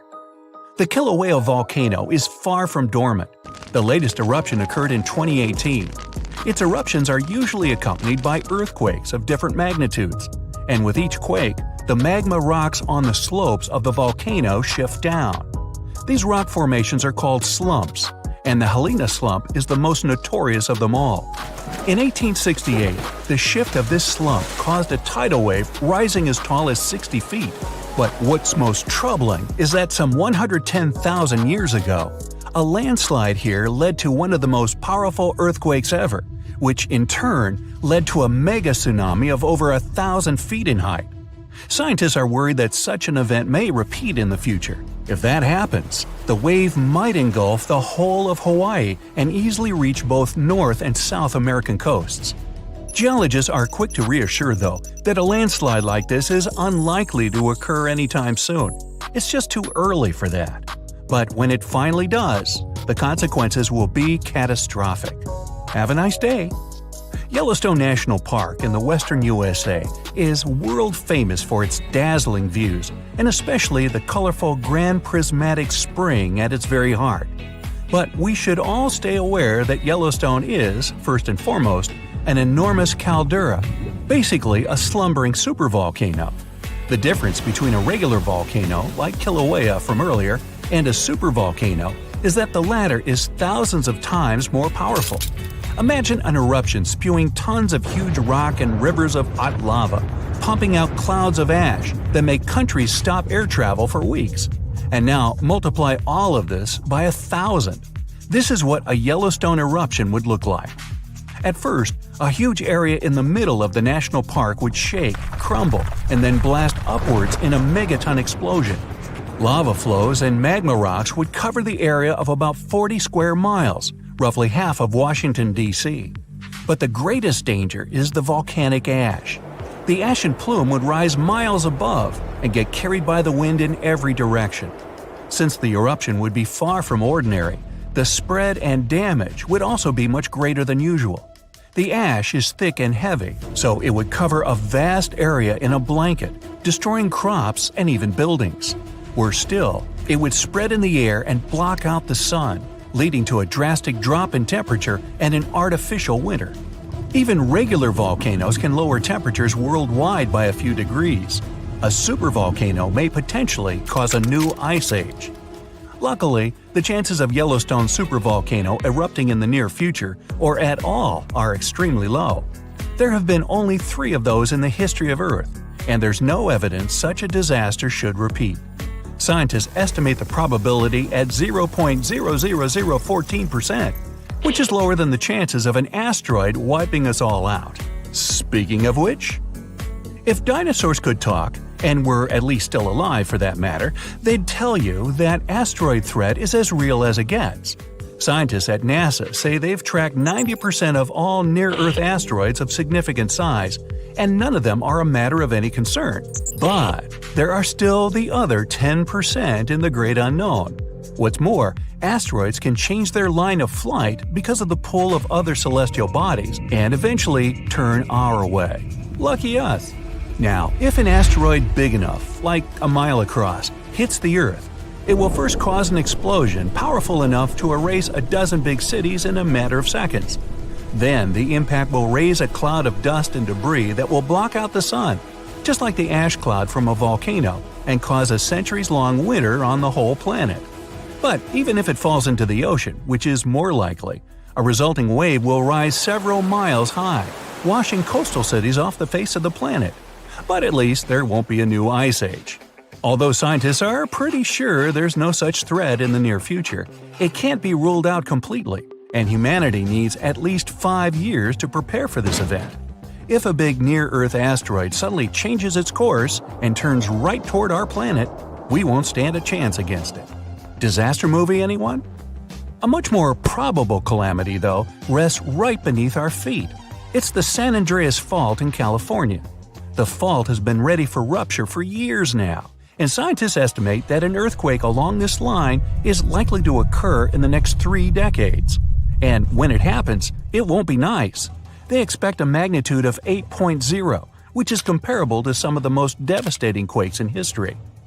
It's all the more dangerous since California is home to some of the most populated cities in the western U.S., including Los Angeles and San Francisco. High-rise buildings are common there, and they're particularly vulnerable against underground shakes. The San Andreas earthquake might cause a whole lot of damage both to cities and countryside. In the worst-case scenario, the ground might break apart, destroying buildings, farms, and changing the landscape altogether. Still, scientists believe that the probability of such a quake is only 7% for the next 30 years. So there's a rather big chance, 93%, that we'll never see that in our lifetime. Yet, there's another earthquake hazard not so far away from the previous one: the megathrust in Chile. The country sits right above the subduction zone, an area where 2 tectonic plates meet and go one beneath the other. At the place of their meeting, stress has accumulated because of their continuous movement, and once that strain is too much, a major earthquake occurs. Chile has experienced a lot of quakes in the recent years, and scientists are worried those might be preparing the area for a really big one. They believe a great earthquake is due to happen before the end of the century, and it might be devastating to the coastal area. Even smaller quakes caused tsunamis that flooded the west coast, and a huge one like that is likely to raise a wave of incredible height. On the bright side, Chile now knows to prepare in advance for the coming natural disasters, and geologists are pretty sure people will be able to evacuate before the earthquake strikes.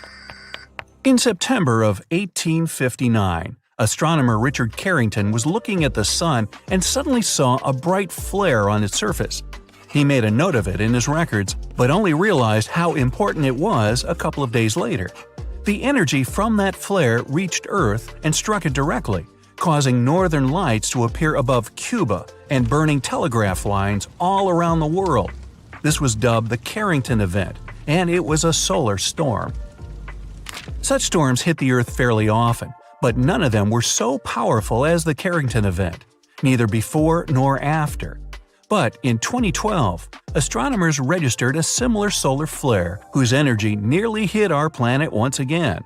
If it had been just a week earlier, we'd have been in big trouble. Today, humanity relies on electricity in almost every aspect of life, and a powerful solar storm would mess with the electromagnetic field of Earth a lot. All electric appliances would either shut down or short-circuit, and huge transformers powering basically everything would go out of order for good. It would take years to repair them, and the cost of such a massive blackout would count in trillions of dollars. The worst of it is that science is almost unable to predict solar storms, and even if we could know about them in advance, we'd be powerless to stop them. The flare happens in a matter of seconds, and it takes about 8 minutes for the particles to reach the Earth's atmosphere, causing the disturbance. The power outage would come a bit later, in a day or so, when a massive cloud of plasma gets to our planet. At the moment, there's no protection against solar flares, and the chances of one powerful enough to cut all of our electricity in the next few years are quite high, about 12%. The only good thing about all this is that we now know of such a possibility and can at least